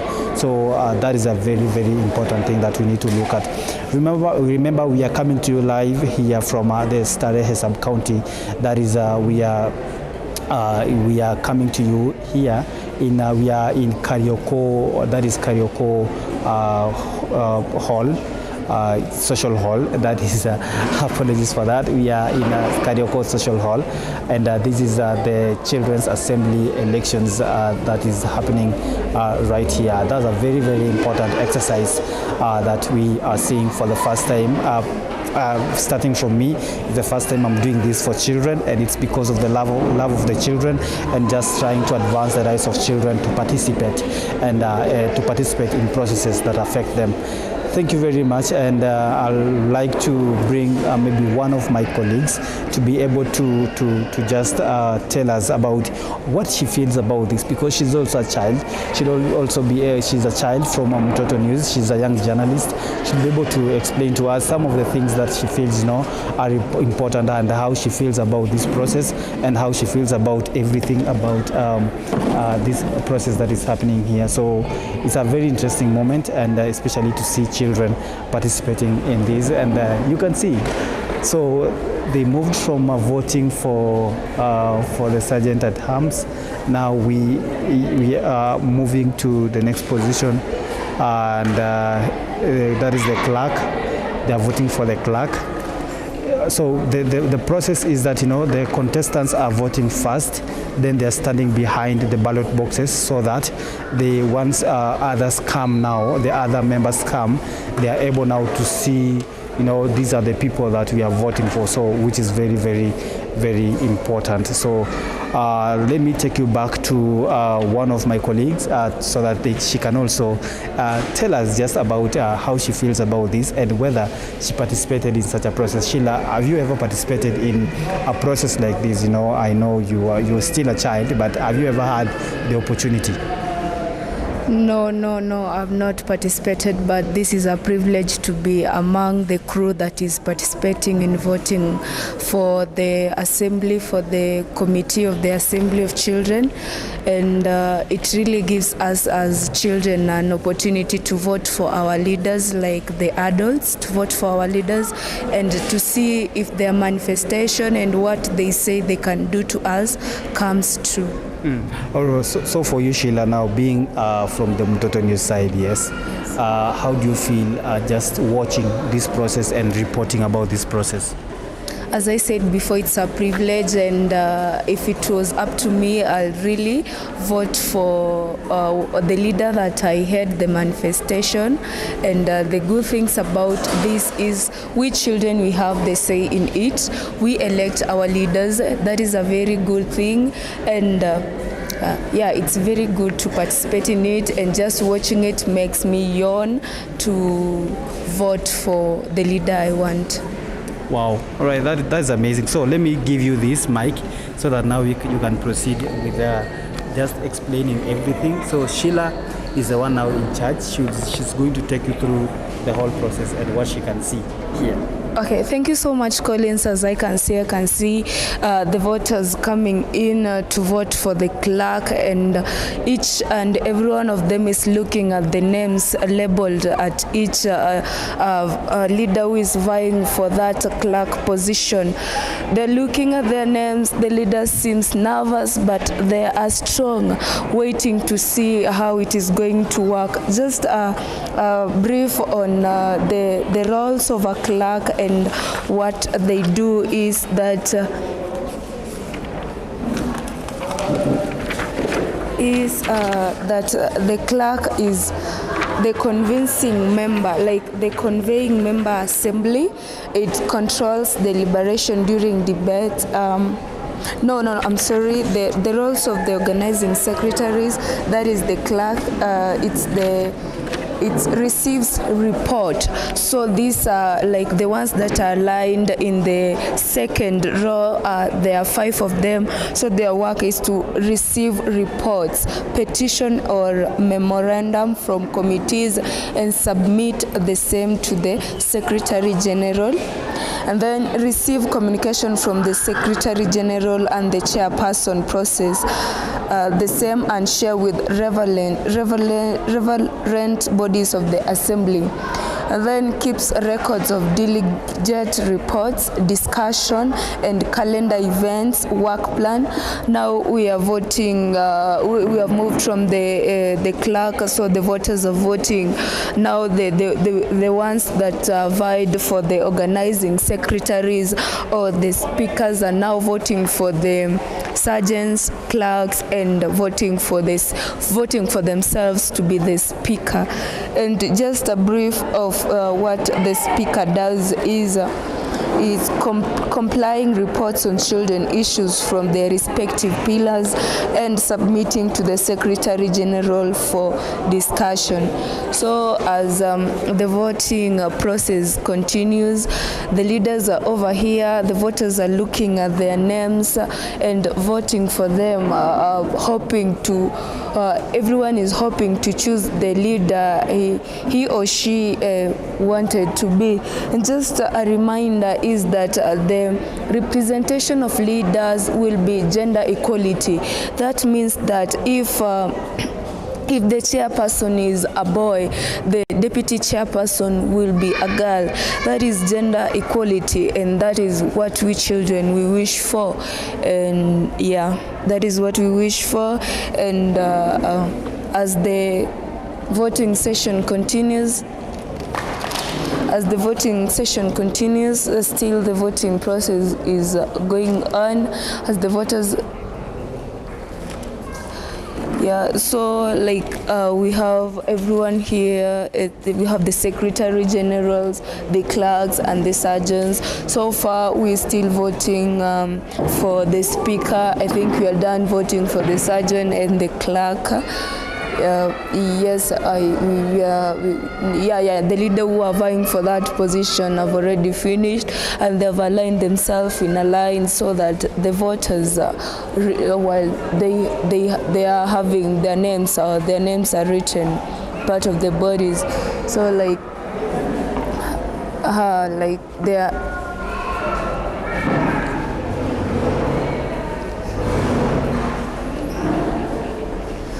So the chairperson is coming over. The chairpersons are voting, and the chairpersons are coming over to vote for the sergeants, clerks, and the speaker, and finally to vote for themselves and stand in front of the ballot so that the voters who are coming to vote, they can see them. A point of correction, the ones who are voting were the leaders who are vying for various positions, and now they're still voting. Now it's the time for the chairperson. The chairpersons are voting for the sergeant, clerk, and the speaker. Finally to vote for themselves and stand in front of the ballot. Just to brief on the roles of the chairperson is the roles of the chairperson.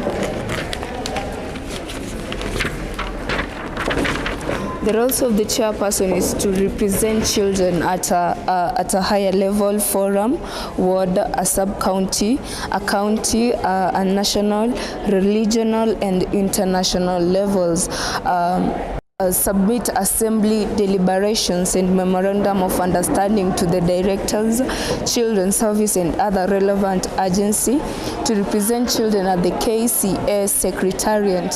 So as the chairpersons are coming to vote for the other vying leaders like the sergeants, clerks, speaker, and the chairperson itself, we have like the roles of the deputy chairperson. So this is a privilege whereby whereby if you have done a coalition, maybe if you're vying for a chairperson and you have a coalition with someone, you think that that person can work better.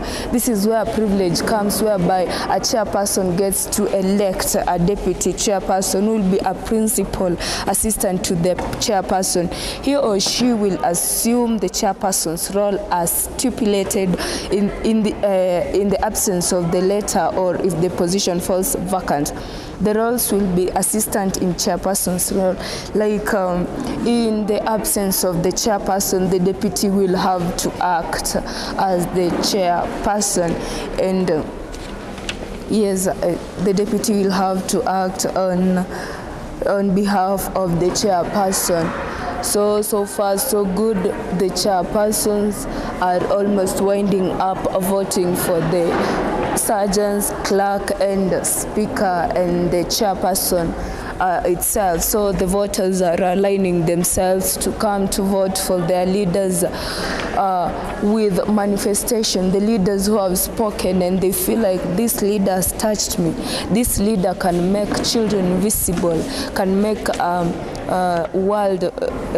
can make us be visible, can make us have our own manifestation and do the right thing. So I think the chairpersons, the last person voting is voting on the clerk position.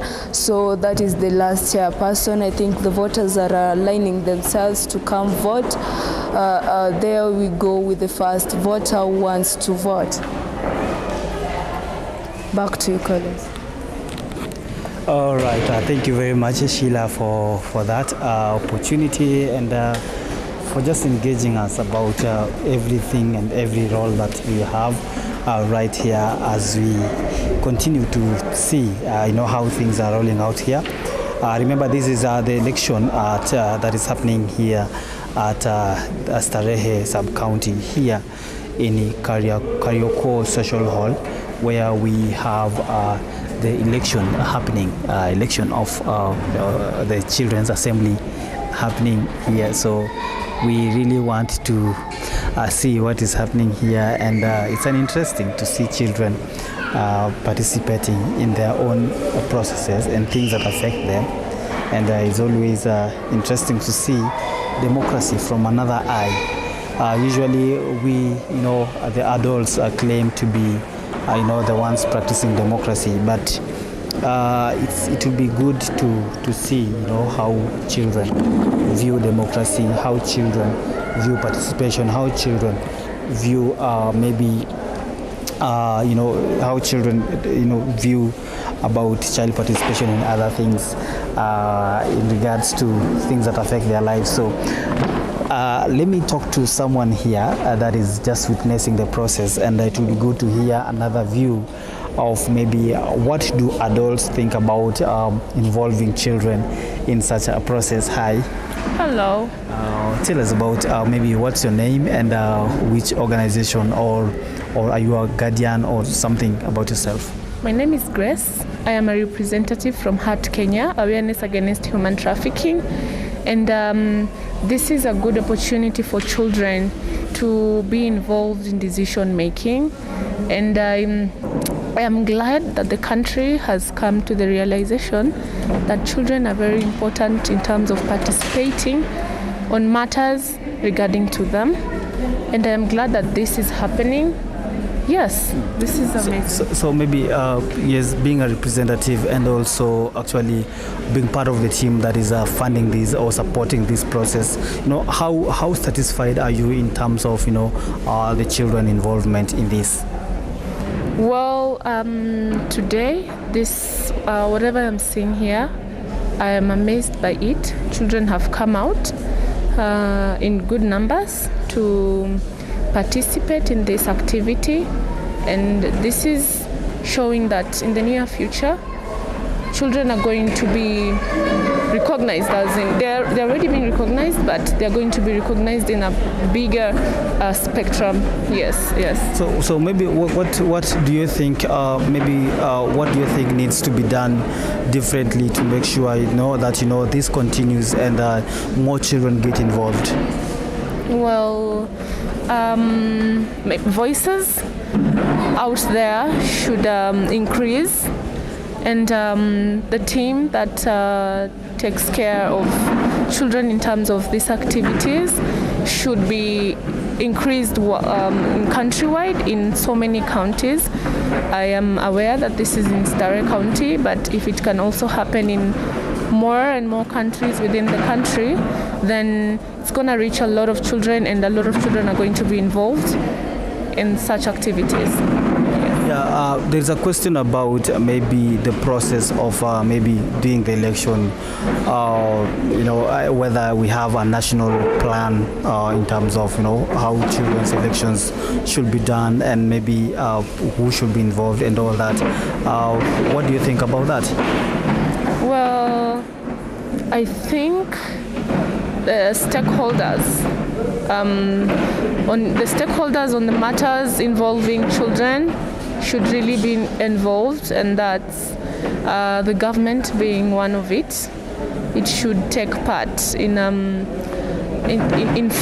terms of bringing in funds that will facilitate such activities, and also big organization should also be involved to keep these activities rolling. Yeah, of course, budgeting is a major issue that as always comes up when it comes to children participating. Do you feel like do we have enough budget for child participation? Well, I do not think that the budget is enough, because for a very long time children have been segregated to such activities, and I think this is the right time that budget should be put in place for more and more of these activities to take place. I am not sure if the budget is enough, but what I know is these activities haven't been happening for a very long time for so many counties within the country. But if budgets are to be put in place for these activities to take place, then that will be wonderful. All right. Thank you very much for your comments. Now, wow, that is Grace from Heart Kenya, and thank you so much, Grace, for your comments. The key things that she has mentioned, involvement of children and in this process, and it's very, very important, and that's why they have come out to support the process and make sure that children get the opportunity to do to speak what their views are. Now you can see this is a line of 1, 2, 3, 4, 5, 6, 7, 8, 9, 10, 11. Those are 11 chairpersons, people showing interest to be the chairpersons, and election is going on, so it's interesting to see this. Yeah, it's interesting to see this happening, and we have 11 people who are contesting to be the chairpersons. So that is a very, very interesting thing to see, and it simply means children are coming out and they are interested in leadership, and that is how we grow their capacity. That is how we develop them in terms of making sure that they participate in all these processes. We have the chairpersons. That is 11 people, 11 children who have come out wanting to be the chairperson. We have the Secretary General position. That has attracted how many? That is 4 contestants. We have the clerk position that has attracted 5 contestants. Then there is now the sergeant at arms that has 3 contestants, and the highly contested position is the one for the chair. We want to know who becomes the chair for this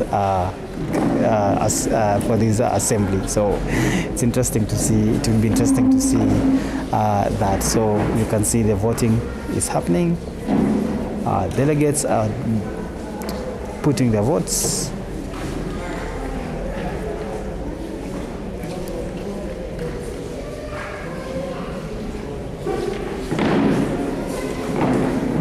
And we now the process, I think, is almost coming to an end.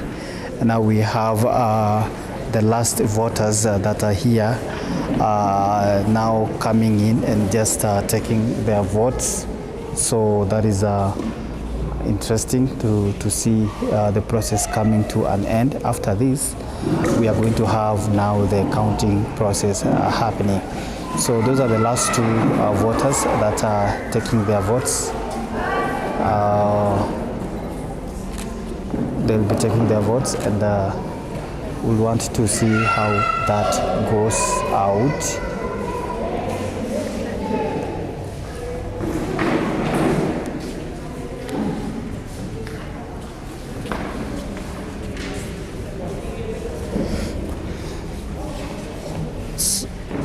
So actually they are not really the last ones, so I think we'll be coming back to the sergeant at arms, who will be starting to vote for other positions because they only voted for their position and stood in front. Now after that, after the last voter, the sergeant at arms contestants will be picking the other votes, then followed by the clerk, then followed by the Secretary General, then followed by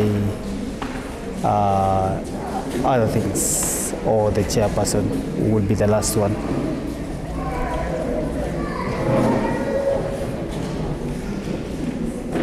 Yes, so you can see the sergeant at arms are now heading to vote, to pick their votes for other contestants for other positions. They are picking their vote to vote for other positions. After that, we will move to the clerk position. Then we go to the Secretary General, who is also the Speaker. Then we go to the Chair, who will be the last person to vote. Remember, we have 11 contestants for the position for the chair position. We have now 4 contestants for the Speaker's position. Then we have 5 contestants for the clerk's position. Then we had 3 positions for the sergeant at arms position. So 3 contestants, sorry, for the sergeant at arms position. Now, maybe just my camera person can just maybe just pan the camera to maybe just give you a view of the first ballot has been closed already because it was the one for the box for the sergeant at arms has been closed already. Let me hear from Brian. Brian, tell us about why. Tell us a little bit about this, what is happening now. Okay, thank you very much. My name is Brian Mutua.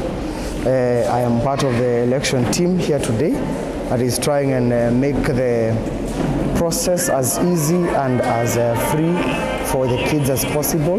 So we're just trying to guide them through. That's why the lack of printable photographs, that's why you're seeing the kids standing next to the polling booth. That is why. The other thing is also we are trying to secure the ballot boxes. Now that they are finished voting, the ballot boxes are moving to where we are going to be counting them from.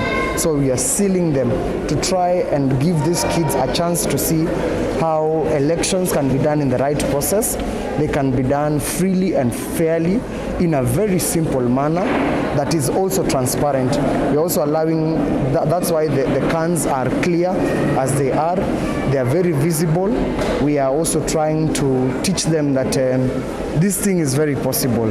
Even without the adults, it is very possible. Now tell us a little bit about, we have 11 contestants for the chairperson's position. Now, one person will be selected. Where will the rest of the 10 go? Okay. Now, the best, as an election board, we sat down and decided that one, for gender sensitivity, the two top contenders from either gender. If from the girls we have the highest and from the boys we have the highest, those will be the chairperson and deputy chairperson respectively, with the one who had the highest vote first, so that the others will be selected as committee heads. You know that we're now moving forward with the 4 committee heads for survival, protection, development, and participation. So the 4 committees at the sub-county level will be headed luckily from the contenders from the chairperson seat. That is why, so that we don't have that disparity that they feel they have lost the elections, and that for the next 2 years that they will not have somewhere to hold themselves in or exercise their leadership skills. So that is where we are going to place them. So why didn't you? Okay, because the initial understanding that I had was that maybe we'll do the chairpersons. You vote for the chairperson, then the rest of the people go back and now contest for other positions and all that. Why didn't you maybe go through that? One, because the process as it is, we've tried that system before, and it has proven to be very tedious for one, and also wastes a lot of time, because in the process you find that the candidates change their minds and decide to look for other seats. So we wanted them to be sure, initially leaders need to be sure of the seat they want to vie for. After they are being sure, we make them commit by allowing them to vote first. So one, for them to be sure, and second of all, for also to make sure that the commitment is there as well, so that they take the process as important from the word go as it needs to be. So how are you going to do the voting? The counting. Are you going to do the counting one by one and show maybe to all the members, like this is the person and this, is it going to be private by the election team and then we just announce the results? We're going to do it just in front of them here while we are lifting and counting each and every vote, so that each and every vote counts, so that they feel their vote counts as all. And also we'll have agents for each and every candidate. That is why you are seeing agents behind every polling booth that were supposed to guide them on how to write, on how to vote, and everything else. Yes. So you're going to tally the votes here in front of them, in the presence of their agents, and as they're also counting. Yeah. We've also seen you marking the kids' fingers. Why are you marking them? We are trying, at once we are very intentional in what we do, so we are trying to make sure, even in this process, we show them that in the future when they'll be voting, they will need to have the mark so that it shows that they have voted, so that we don't have them repeating over and over. It is a process of voter security, because at first we had to make sure that the register is ready. They confirm that they're in the voter register, and there is just to complete and make sure to tell them that in as much as you're in the voter, you also have to secure the votes secondly by making sure they're in the tally as well. Okay. Yes. All right. Thank you very much, sir. Now you've heard it yourself, and it's very, very interesting and amazing to be here. Maybe I don't know. Is it possible for me to have a conversation with you? I'm very happy to have you. My name is Colin Sorono, and this is Mtoto News. Why is this important? Maybe this process important from involving even the Independent Electoral and Boundaries Commission? Yeah, the high MBC is very important to be involved in this process, because the children also, they are the leaders of tomorrow. And once they learn this process also, they'll be able to be good leaders. And we learn, even we want them to be participating, because they make a very crucial part in our country. So we have to involve them. They have to take place also in the election. So even when they'll grow up, they'll know what kind of leaders we want. Leaders of integrity, leaders who are responsible, leaders who can respect the country, who are committed, the leaders who are they stay to their word. So we want to teach them that resilience, so that at least they may be able to be very bold enough, even as time as this time of election, they'll be understanding what will be happening during the time of election. They'll be able also to try to preach peace, even in our country, because most of the time of election, the children are mostly affected, and the mothers. So once they take this process, they'll be able then to sensitize the community, their parents, especially this time they have closed the school, and it will be very easier even for the parents, because once they hear from the children, they'll be able also to see the importance of voting wisely and keeping peace in our country. So maybe, what is different between this process and adults? Because I feel I can see like you guys feel there is just things are just moving with children. How is it different from managing the adults? The managing adults, there's issues of bribery and corruption. But the children, they are very manageable, they are very peaceful, they know they're in school, they learn about how it is not good to do corruption. But you see the handouts, once they're given maybe small money, they feel like that is the end of it. But the children, they know what they want in life. They are so focused, they are so innocent, but they know the good leadership, what is the best for the good leadership. So that is why you find that it's different between the handouts and the children. Also, this one of the children, it's the campaigning is shorter, but for the handouts, the campaigning is long. It is given. There's that the electing, the time of the campaigning, as I was saying, and even the time of the parties themselves, because the children, they don't have parties. They just vote as the way they are. Yeah. Now maybe is the involvement of IEBC in this process, is it something that is anchored in the constitution, or is this just you're just coming to help and show the goodwill to help and bringing up children? Yeah, I think in every election in Kenya, it should be secret ballot. That is why IEBC, they come to give the guidelines, so that at least they may know that what is expected. So the IEBC, that is a goodwill to help our children. Yes, that is why I've come in as a IEBC. I've been working with the IEBC as a voter educator in the process of election. So at least we help them to understand the entire process. So you're going to be involved in all other processes involving children? Yeah. Like in other elections, like across the other sub-counties? Not really. I work with the children also in sub-county of Starehe sub-county. That is why I've been just requested to be here, because I've been working with the IEBC from 2017. This year I've been working also. I've been requested if I can help, because they are our children. So if I'll be involved also, it is well and good. We can also try to take to call the office, so that they may be helping us also with the materials, because the materials here, I understand the materials were not sufficient also. We didn't have, but we have improvised, and it was awesome. All right. Yeah. All right. Thank you very much. Asante sana.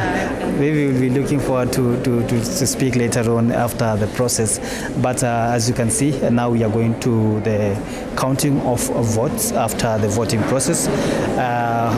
The contestants and other voters are on the right side, and the left side are the officials and representatives from the different organizations, and as well as IEBC, who are like planning for this voting process and all that. Now, I want you to listen in as we go to the counting of votes. Now, tuko ready? Niko katika tucheze ka game ndo tuendelee, si ndio? Yeah. It feels very serious. Yeah. Si ndio? Yeah. Okay, sawa. Okay, which one do you want us to play this time round? Now, we're going to do this. I'm assuming everybody knows the agenda. Yes. How many don't know the agenda? How many don't know they are either female or male? It is okay. It is allowed. Sindio? Yes. How many don't know? We excuse them. So we are going to play this little song, a Christian song. Yeah, I will make you fishers of men. Sini sawa? Make sure kiti yako haijawekwa vitu mingi, ukikalia utaanguka. Kuna mtu ana kiti na ana confirm. Sawa. So, whenever you will hear me saying fishers, F is for what? Female. Any M is for what? Male. So, fishers, ladies will stand first. Of men, guys will stand. Sindio? M goes for male, F goes for female. Nani hajaelewa? Okay, tutacheza hivi. I will make you fishers. All of you will be seated. Then nikisema fishers, the females will stand. Now, I asked the first questions and you assumed. I asked, nani hajui yeye ni gender gani? Ngojeni mtaona nani hajui. Sini sawa? Yes. Wait and see. Sini sawa? Yes. So when you hear fishers, females wake, then men, you sit. Sini sawa? Yes. Swali lingine? Tuko sawa? Tuko sawa? Na pia chaperons wanacheza wenye wamekaa chini kama Dan. Na asia hawa tu excuse, ndio? Leo wao ni waheshimiwa. Kama chaperon Mureithi, sindio? Sindio? Are we ready? Yes. Are we ready? Yes. Are we ready? Yes. Now sit. Sawa, tukae chini. Ngoja uone wenye wamelewa na wenye wajijui. Ngoja, hata Purity yako na sisi. Mimi sina kiti, so msini blame nikisimama, si ndio? Sawa, let's go. Nani anisikii? Au nisikii? Or ni shout? Yeah. Ni shout? Yeah. Wui, sawa. Let's go. Tunaanza. I will make you fishers. Wait. Ule amesimama. Hapa kulikuwa na kijana amesimama. Si ndio? Umeona? Sit down, tuanze tena. I will make you fishers of men. Fishers of men. Fishers of men. I will make you fishers of men. Wait, don't sit. Don't sit. Ni nani? Amekaa. Na huyu amekaa. Na ule amekaa. Si niliwaambia? Tuanze tena. Kaeni chini tuende sasa haraka. 1, 2, go. Are we ready? Yeah. Are we ready? Yeah. Na mwenye ana band kura yake tunaweka spoiled. Si ndio? Si ndio? Si kura yake tunaweka spoiled. Sawa, let's go. Are we ready? Yeah. These people are not ready. You are ready? Yes. In 1, 2, na nikiku confuse shida yako. I will make you fishers of men. Fishers of men, fishers of men. I will make you fishers of men if you fall.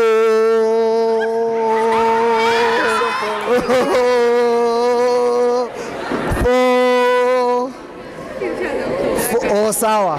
Of men, if you follow me. Me amekaa. Ngoja nani amekaa? Hata umekaa Elvis. Sawa, sit down. Sawa. Mjipigie makofi. Sawa. Now we are getting serious. Sini sawa? Yeah. So, listen to what is going to happen. Okay? There were a few votes. Kuna ballot papers zilikuwa zimewekwa kando. Now we are trying to make sure we tell you those ballot papers have not found themselves in any of these containers. Okay? They are completely blank. They have not been used. Okay? So anga voter, you know, in the electoral code of conduct, there is a chapter on election petition. Okay? Your KCA election code of conduct, the same way you're surprised, they're also surprised. Wait, I explain. So, it has a petition chapter, Sindio Brenta, where if you feel as a candidate that the vote was not done well, you can petition. Okay? Okay? Yeah. We told you we are going to do this thing as simple and as clear as possible. Sini sawa? So in case upate jina yako iko kwa paper yenye haiko haukuitisha kura huko na umejipata huko, hiyo mambo yote, it is covered in the electoral code of conduct. But because I know we have secured the election to the farthest point, to the extent where we have an IBC official in the house, you see how much security has cost us, sindio? To the extent you have Q-tex in your fingers, to the extent where we are confirming in the register and making sure you're sanitized and you're wearing masks. Usiseme ulipata COVID ukifanya election. That is how much we value the election. Okay? Okay? So tume make sure hakuna mtu ameibiwa, na in case uko na hiyo petition, we will handle it here. Okay? Okay? Hapa sahi amsikii uchungu, lakini wakati mtenda kwa national, when there is the real stakes, when sasa chairperson wa national wa Pwani anasema mimi nimeibiwa kura, na sisemi wa Pwani wanasemanga hivyo, let me not be quoted wrongly. na Waturkana anasema you have marginalized us as a community, we are not seeing our names there. It is very sensitive at that point. Okay? Okay? So we are educating you in the right way so that mkifika huko juu you have an easier time. Sindio? Sindio? Na simpigie Brenta makofi. Na mpigie our partners makofi. Sawa. Now, I'll allow the IBC official, she will be the one to open the boxes, not me. She will open and count each. Sinisawa, akiwaonesha agents wako hapa wote wa both sides of the political parties, okay? Sinisawa. So that we don't go to the Supreme Court, okay? Sinisawa. All the paperwork is here. So make sure, I know your chaperones are watching. They are here for your safeguarding. Hata wengine walikuwa wameboeka, sasa wameamka wako chonjo. Wameniambia lazima kura zenyu zihesabiwe, si ndio? Sini sawa? Are we excited? We'll take a maximum of 15 minutes counting and tallying and everything. So just 15 minutes, we are over and done. We'll have known our chairperson, si ndio? Si ndio? Are we excited? Nani ameboeka? Sawa, huyo tutamsort baadaye, tutakuvotia saa hii ya kuboeka, lakini sawa, si tuko fiti? Are we okay? Sawa. I'll allow her to introduce herself. Ndio usiseme ule mtu wa IBC, no. Muite na jina lake, si ndio? Please introduce yourself and we'll start with the Secretary General. Secretary, Sergeant at Arms. Yes. Hello, hello. Hello, hello. If you're happy and you know, stand up. If you're happy and you know, clap your hands. If you're happy and you know, turn around. If you're happy and you know, sit down. Good, good, good. Kama vile mmeambiwa, hapa mnaona IBC, si ndio? Lakini usiseme ule wa IBC, sawa? Haya, hapa ni kufanya kazi, mumeelezewa vizuri, kura zenu ziko hapa. Si mnaona zimefungwa? Alafu katika mashindano kuna mshindani na kuna yule mwingine pia anafuata, si ndio? Sasa leo kama iko bahati yako usikasirike. There is another day. Even given this chance to be here, it is a great honor, isn't it? Yes. So if you not be elected, kindly be happy. Be happy. There's another chance you'll get sometimes. Sawa sawa? Hakuna bias. Hakuna kuchekeleana, hapa ni kusema tumechagua huyo, wacha akatuwakilishe. Sawa sawa? Are we together, the ones who are being elected? Tuko sawa? Especially the chairperson, the 11. Are we okay? Yes. You'll be contacted with the marks, what you'll get. The vote you'll get, those are yours, and be happy. Asisi wote tuwezi tukakuwa number 1, isn't it? Yes, even the class, you know that. So please, we'll open as you see, na kila kitu itakuwa shwari. Hakuna mambo yataenda shakalabagala, si ndio? Haya pamoja. Start on that end. Okay. You can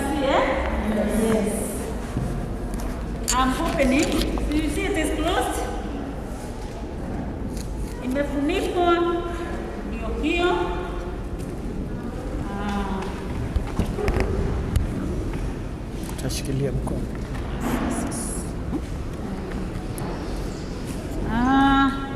This is Wafula, Glenn Wafula.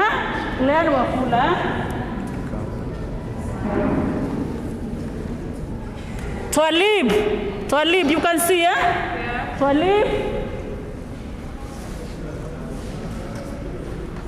Glenn, he is Wafula and Muganda. No, Glenn, no, this is Wafula. Kuna mtu ameandika makosa. Excuse, Glenn. Anaitwa Glenn? Jina, what are your names? Muganda. So Muganda. Wait, what is your third name? Wafula. Okay, sawa. Okay, it's allowed. Somebody knows you by your third name. It's allowed. This is for Lloyd.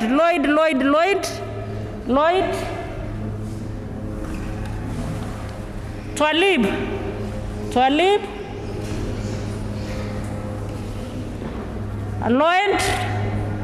Lloyd.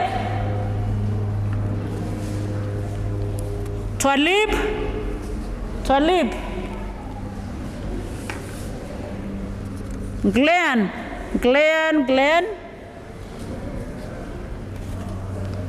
Twalib. You can see Twalib. This is a spoiled boat, eh? Imeandikwa Agesa. Who is Agesa? Lloyd. Agesa ni nani? Lloyd. Ni Lloyd? Yeah. Oh, Agesa. Okay. Ilikuwa spoiled hapa lakini very good. Glenn, you can see Glenn.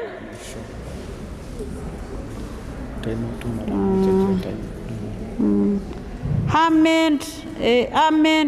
Who is Ahmed? Ni Twalib, eh? Okay. Twalib again. Glenn. Twalib.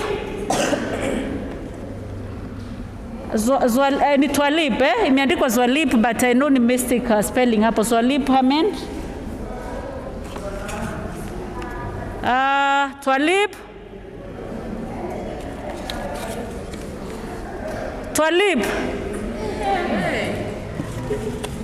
Glenn. Twalib.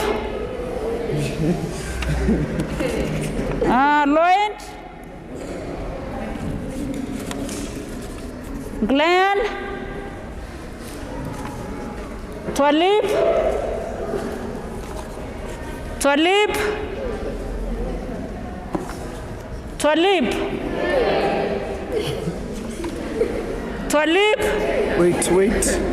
Wait, that's a spoiled. Oh, this one. Kakando, dispute. Very good. Do you Thank know you. why we put it aside? The color. The color coding. It's supposed to be in which box? The speakers. Glenn. Thank you for helping that. Twalib. Glenn.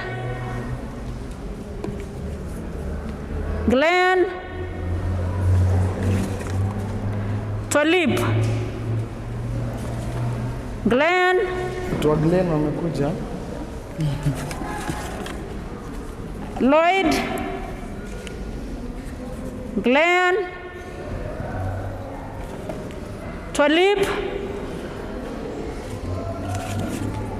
Glenn.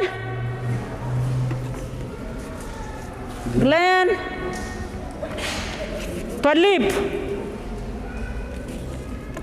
Lloyd. Twalib. Glenn. Lloyd. Twalib. Glenn.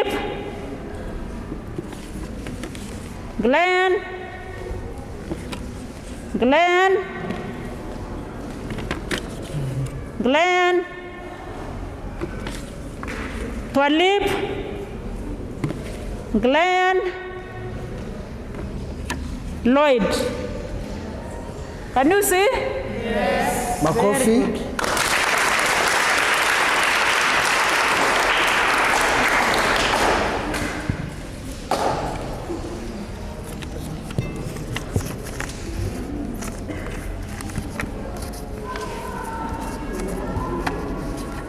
Okay, these are for Glenn, eh? Haya.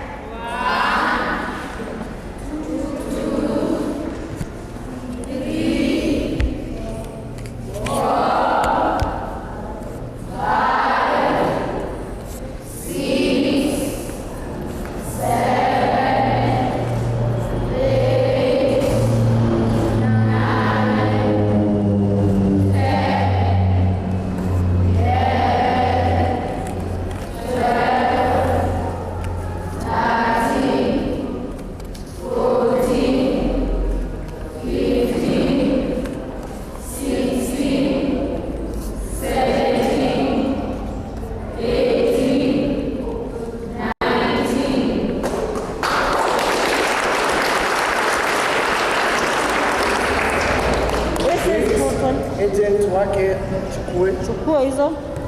naweza hesabu. Agent confirm. Apate ni 25. Okay. Wow.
Clark, eh? You can see Clark, eh? Okay.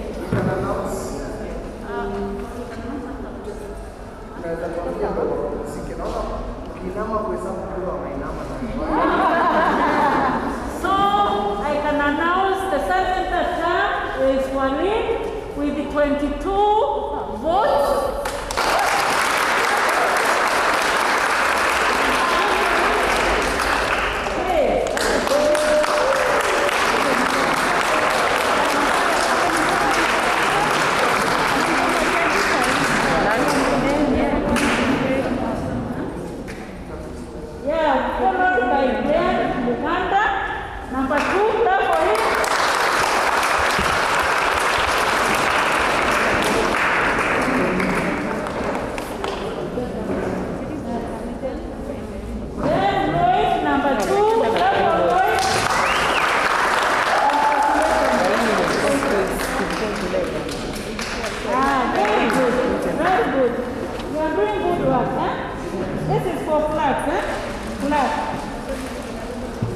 You can see the bucket, the ballot box is closed, isn't it? Yes. Now we open together.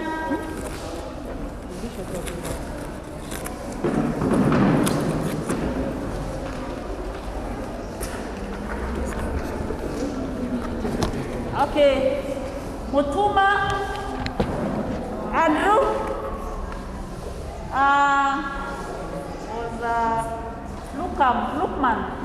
Lukman, eh? Stella Maris,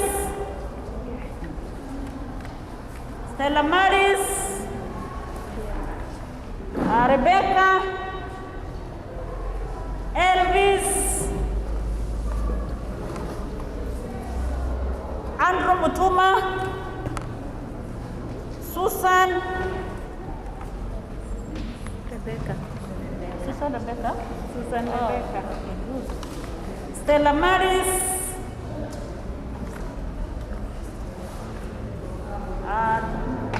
Lukman, Lukman.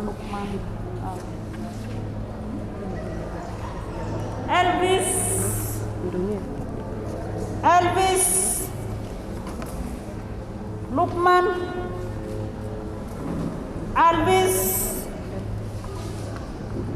Lukman.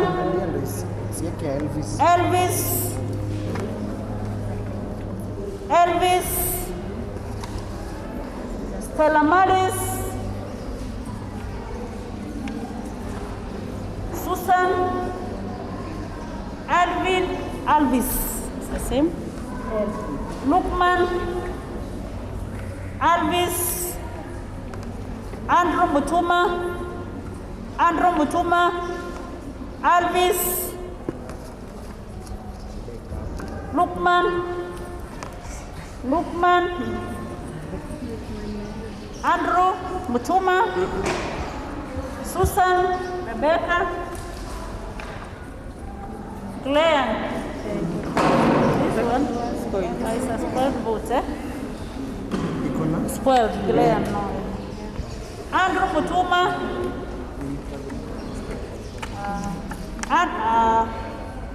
Abdinan is Lukman. Lukman.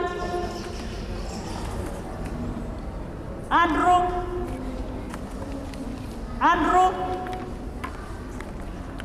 Alvis. Lukman. Andrew. Stella Maris.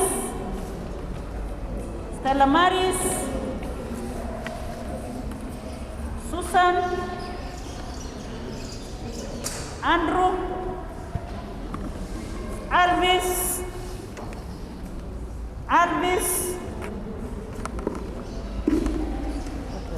Andrew.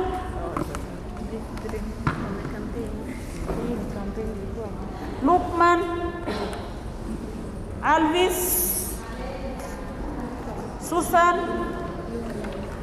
Stella Maris. Andrew. Now we are counting for Alvis, eh? Yes. 1, 2, 3, 4, 5, 6, 7, 8, 9, 10, 11, 12, 13. Very good. For Andrew Mutuma. 1, 2, 3, 4, 5, 6, 7, 8, 9, 10, 11, 12. Agent confirm. Agent wa Elvis. Agent wa Mutuma. Na uangalie stamp kama iko na stamp. Haya, for Lukman. 1, 2, 3, 4, 5, 6, 7, 8, 9, 10, 11.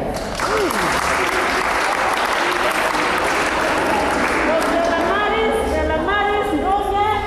1, 2, 3, 4, 5, 6,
Speaker, General Secretary, here. Okay? You can see it is sealed. Weekly.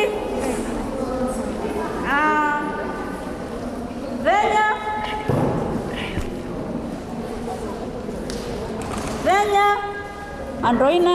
Yes, two names. Willie Mwendo.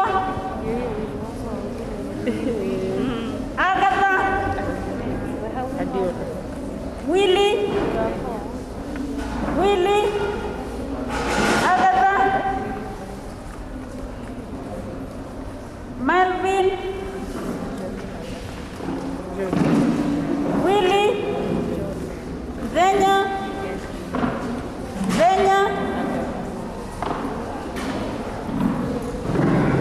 Agatha.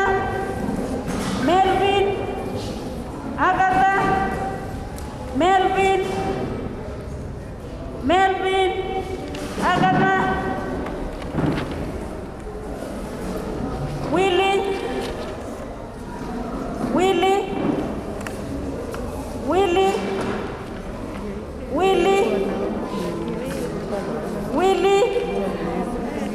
Willie. Agatha. Zenya. Agatha. Willie. Melvin. Zenya. Agatha.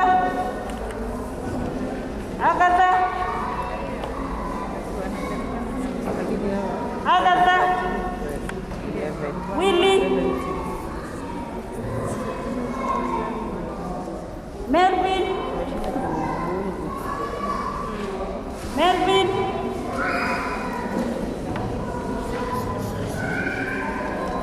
Willie.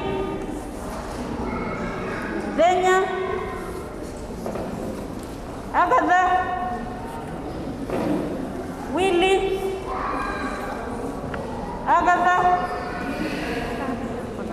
This one is spoiled. This one was for which ballot box?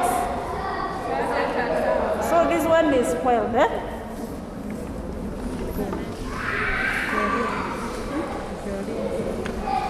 Willie, Melvin, Agatha, Melvin, Zenya, Willie,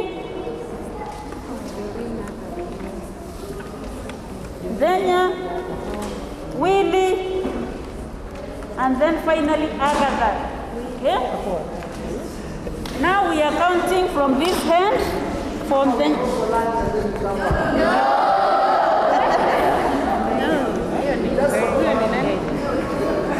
For the this is 1, 2.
the two children they have had, that is Mary and Ola. We clap for them.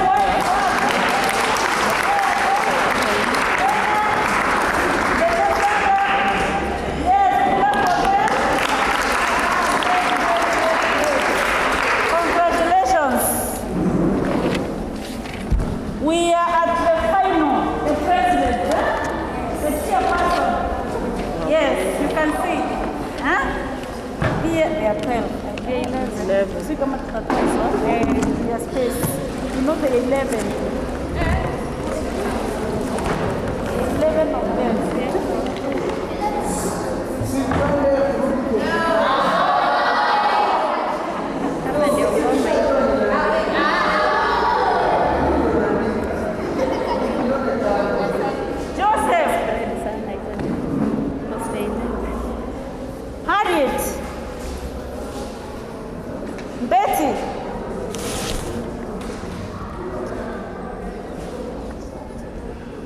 Purity,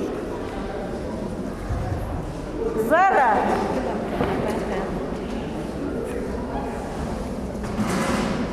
Hamid, okay, Hamid,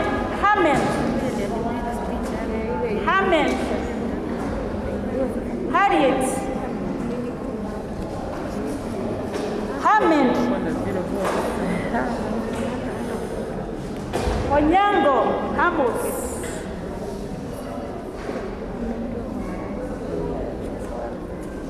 Purity,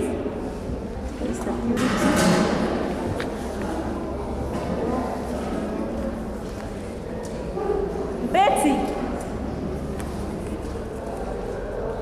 Hamen,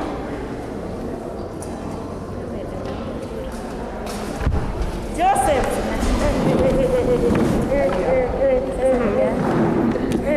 stima inapotea. Tunawasha, tunaita mtu Mr. President. Sarah,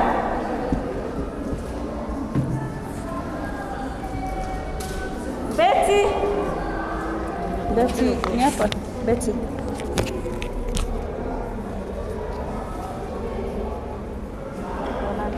Harriet, Hamid,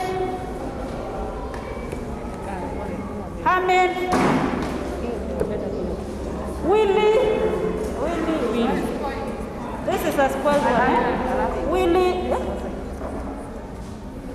One ameandika, no, it is spoiled because it's unneeded and it are not the same two people. That one is spoiled. Zara, Joseph, Hamid,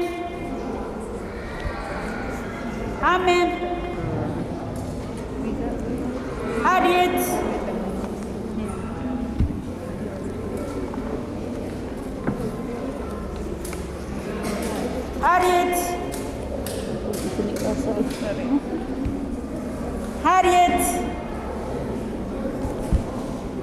Victor, Harriet, Purity,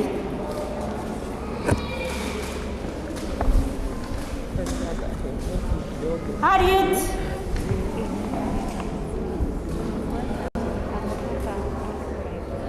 Obala was there. Oh, Rain. Amin.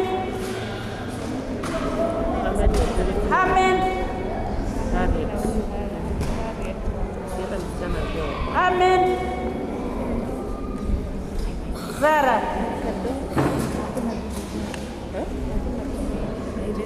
Harriet.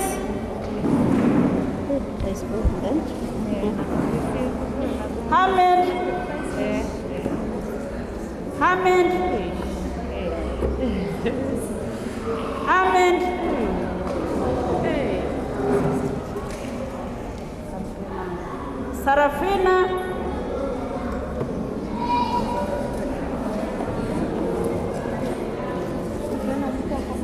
Victor, Joseph. James. We have James also.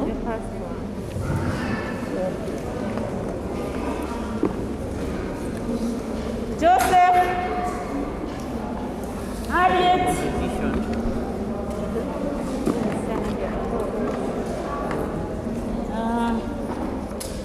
Hamed. Harriet. Wanza. Harriet. James. Okay. Very good.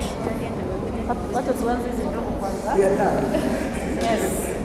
Now we come there. This is for Victor.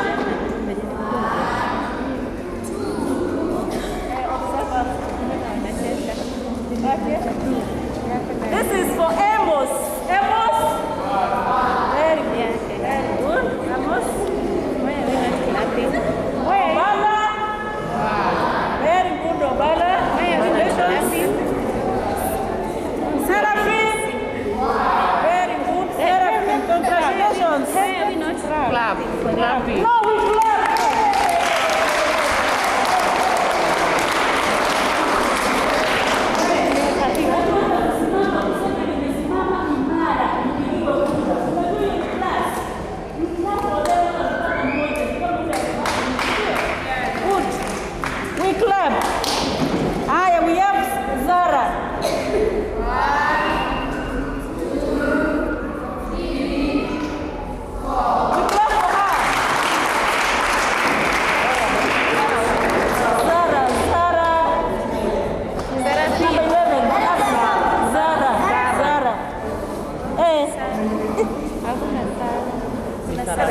No, not therefore.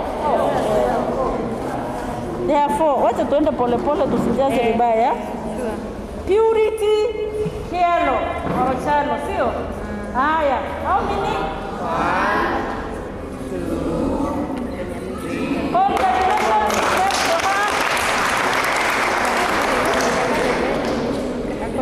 Purity. Haya, we are James Achero. James. 1,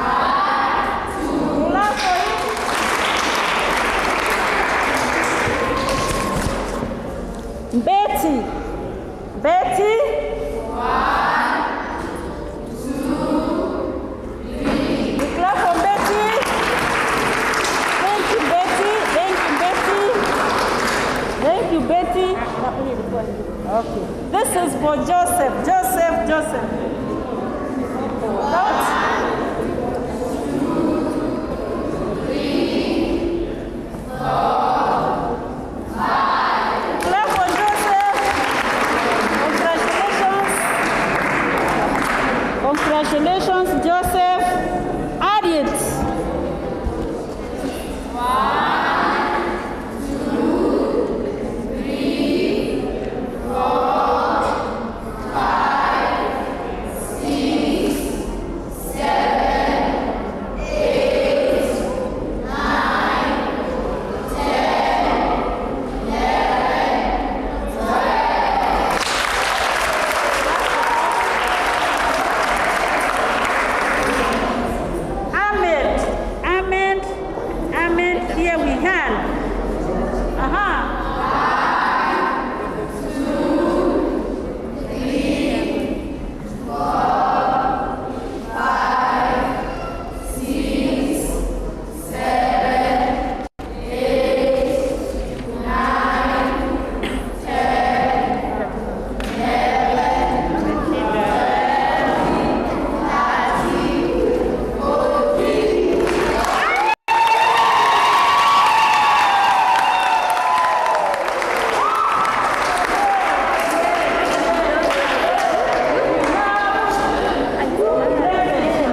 Victor Oderi. Where's Victor Oderi? Victor Oderi, kindly stand up. We clap for you. Victor. James Akwafi. James. Wapigie makofi. Obala. Yes, Obala Sarafin. Good, great. We clap for them. You clap. You know why we are clapping for them? Yeah. Because they tried and they did not spoil their votes or their after they spoiled. Lakini at least they were able to convince one human being. Sawa. So please clap for them again. And they had one spoiled vote. Do we clap for the spoiled vote? No. Sawa. Huyo tutajua ni nani. Sawa. But now we have Al-Amin as our chair. That is. Okay. Thank you, Al-Amin. And Gina? Harriet Wanza as the deputy. Come here. Okay.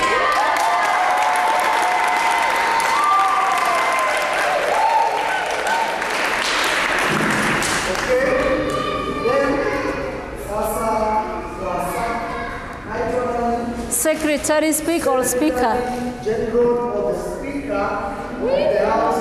Willy Mwendwa. We clap for him. Give us picture. Give us speech. Congratulate your people. Sawa. Give us speech to congratulate them. Give us speech to congratulate them for voting for you. You give us more speech. Sawa. Now we go to. Oh, sorry.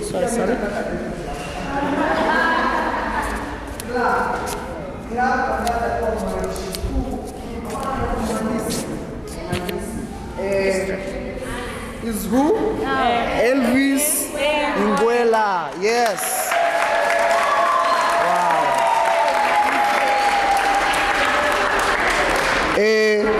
He shall be deputized by, we said, the second runners-up of the opposite gender. Sindio? See that one we have told you? We can't have clerk boy na deputy clerk boy. Tulisema mwenye atakuwa second runners up from the opposite gender ndio tutampea. Sindio? So who is it going to be? Stella Maris got how many votes? 7 votes. Let's see Stella Maris Ndunge. Wow.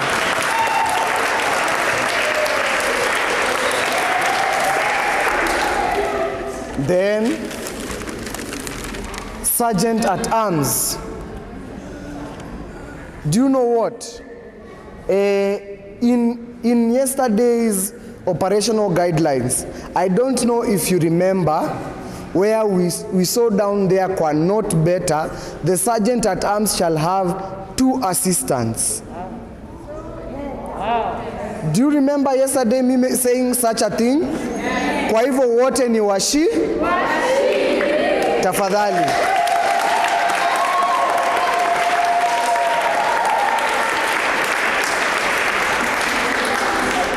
So these are our new leaders. They are the head. These ones will form the committee for the Starehe Sub-County Children Assembly. Sindio? Have you seen them? Have you seen their wonderful faces? Atutawapea nafasi wasalimie. Ama waambie tu kitu. Asanteni, sindio? Waambie tu thank you, sindio? But before they speak, let's also please, mnaweza songa tu pale. Naona viongozi wenye wanatembea. Are you seeing?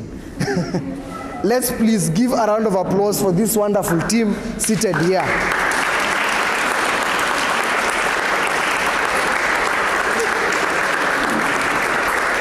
They have made sure the election is possible na tunawashukuru sana. Sindio? Ingekuwa mkutano ingine I would have bought them soda, but that is for another day. Tutadili na wao baadaye, usijali. I hope there is no dispute. It was free and fair. Okay? There's a question? We are okay. Tunaweza funganya virago. turudi makwetu sasa, viongozi wetu watuongeleshe, si ndio? Yes, let's clap for them tafadhali as they are going. Thank you so much. Sergeant at Arms, mkuje mtuambie asante. Hizi tutaweka pale juu pale. Sergeant at Arms, please. The Sergeant at Arms and his assistants, tell us something real quick. Just a thank you. Please. Thank you.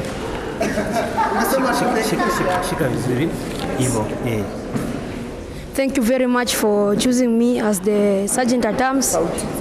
And I'll tell you the truth, you won't be disappointed because I'll give my work 100% commitment.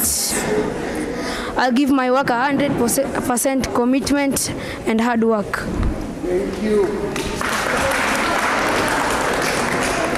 First thing, I want to say thank you all people for voting me. Thank you. Wow.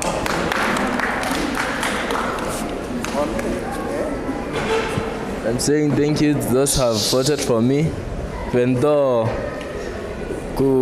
siyeshindwa si mshindani, lakini sawa tu, nimekubali. Okay, I will help my boss. My boss? Yes. I will help him and serve him what she will say. Thank you. Wow. Thank you. Clap for him. Twalib.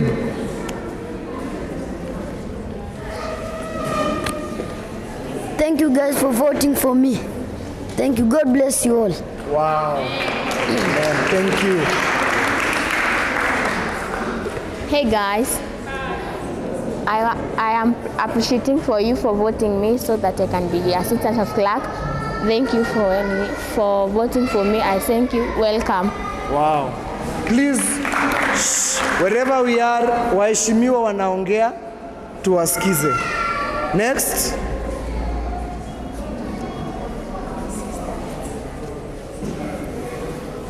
Good afternoon, my fellow students. Good afternoon.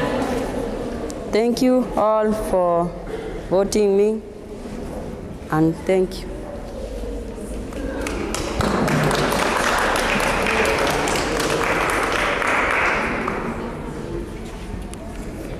I just want to say thank you for electing me, and God bless. Wow, thank you. Next. Hi.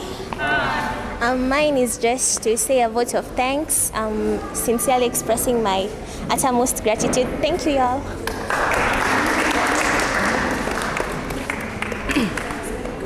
I hope everyone can hear me. I'd like to thank all of you for electing us as the new Children Assembly. This is probably the second most happiest time of my life. The first time was when I was elected president in my school. I'd like to say congratulations to our new Children Assembly and thank you. Wow. Wow, wow, wow. You may have your seats. You may have your seats. Thank you so much.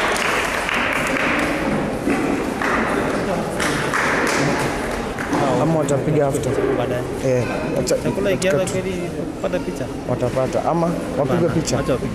Please kujeni for a photo up with this banner. Sindio hapo. Sawa, as they are doing that, I think it's right that we break for lunch. Brenta,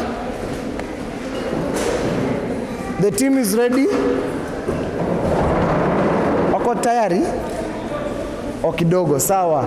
Now, guys, I hope and pray that you hold these people accountable for what they promised. Sindio? Yes. And in case you forget what they promised you, we are live on Total News TV, okay? So you can always go back and rewind and listen to what they told you.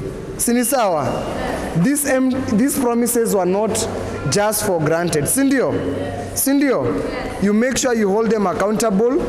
We have the committee, the 4 committees that you have talked about on survival, protection, participation, and development. So later on, you'll sit in groups in those regards and you'll elect your chairperson kwa hizo committee. Sini sawa? According to where you're interested in doing. Sindio? There are those of you who want to be on survival, on participation, on protection, na hizo vitu zingine. Sindio? See, I think you're okay. Yes. Are we ready? Yes. So, wanapotayarisha lunch, tutacheza one game sisi bila wao, sindio? Ndaonesha game ingine hapo fun. Leaders waende wapigwe picha, tuchezi na nyinyi, tuchezi na viongozi. Sawa. And then us tucheze ndio tuingie lunch, sindio? Sindio? Ndio watu wache kuboeka, sindio? Okay. I think now we'll forward back to you guys wa picha, and make sure you know your leaders. Have time, ask them questions, and they can always answer you. Sindio? Let's give a round of applause for the wonderful elections we just had. Clap for yourselves for voting. Okay, thank you. Thank you.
So much. As you can see behind me are the assembly organizing committee that has been chosen, and this just comprises the organizing assembly committee comprises of the chairperson, who is the head of the assembly committee, and then we have the general secretary, we have the organizing secretary, and the 4 secretaries.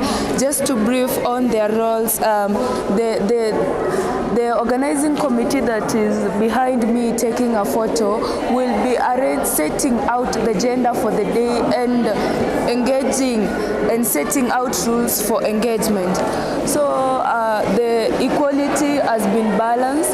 If the head is a boy, we have the assistant or the deputy chairperson or the secretary to be a girl. Just to brief on who has been chosen, we have the chairperson, who is Alamin Ahmed, and then we have the deputy chairperson, we have Harriet Wanza, the secretary general, we have Willy Mwende, then the deputy general, we have Jolene Angatha, the clerk, we have Elvis Ingwale, and then we have deputy clerk, we have Stella Minas Ndunge, deputy clerk, we have Stella Mans Ndunge, I think that is the correct name, and then we have sergeant of arms, there are 3, we have Twalip Hamed, we have Glenn Mugadi, and Lead Agesa. So those are the organizing committee that comprises of 4 bodies, and they are behind me taking photos. I think those are the heads of that organizing committee. So the program has went on well, where children have been given opportunity to vote for their leaders, and it was a free and fair election where there was no complaint or where appealing for the vote was void or something. So I think that is the end of our program. I was your host, Sheila Luangu. We are ready? Yes. Are we ready?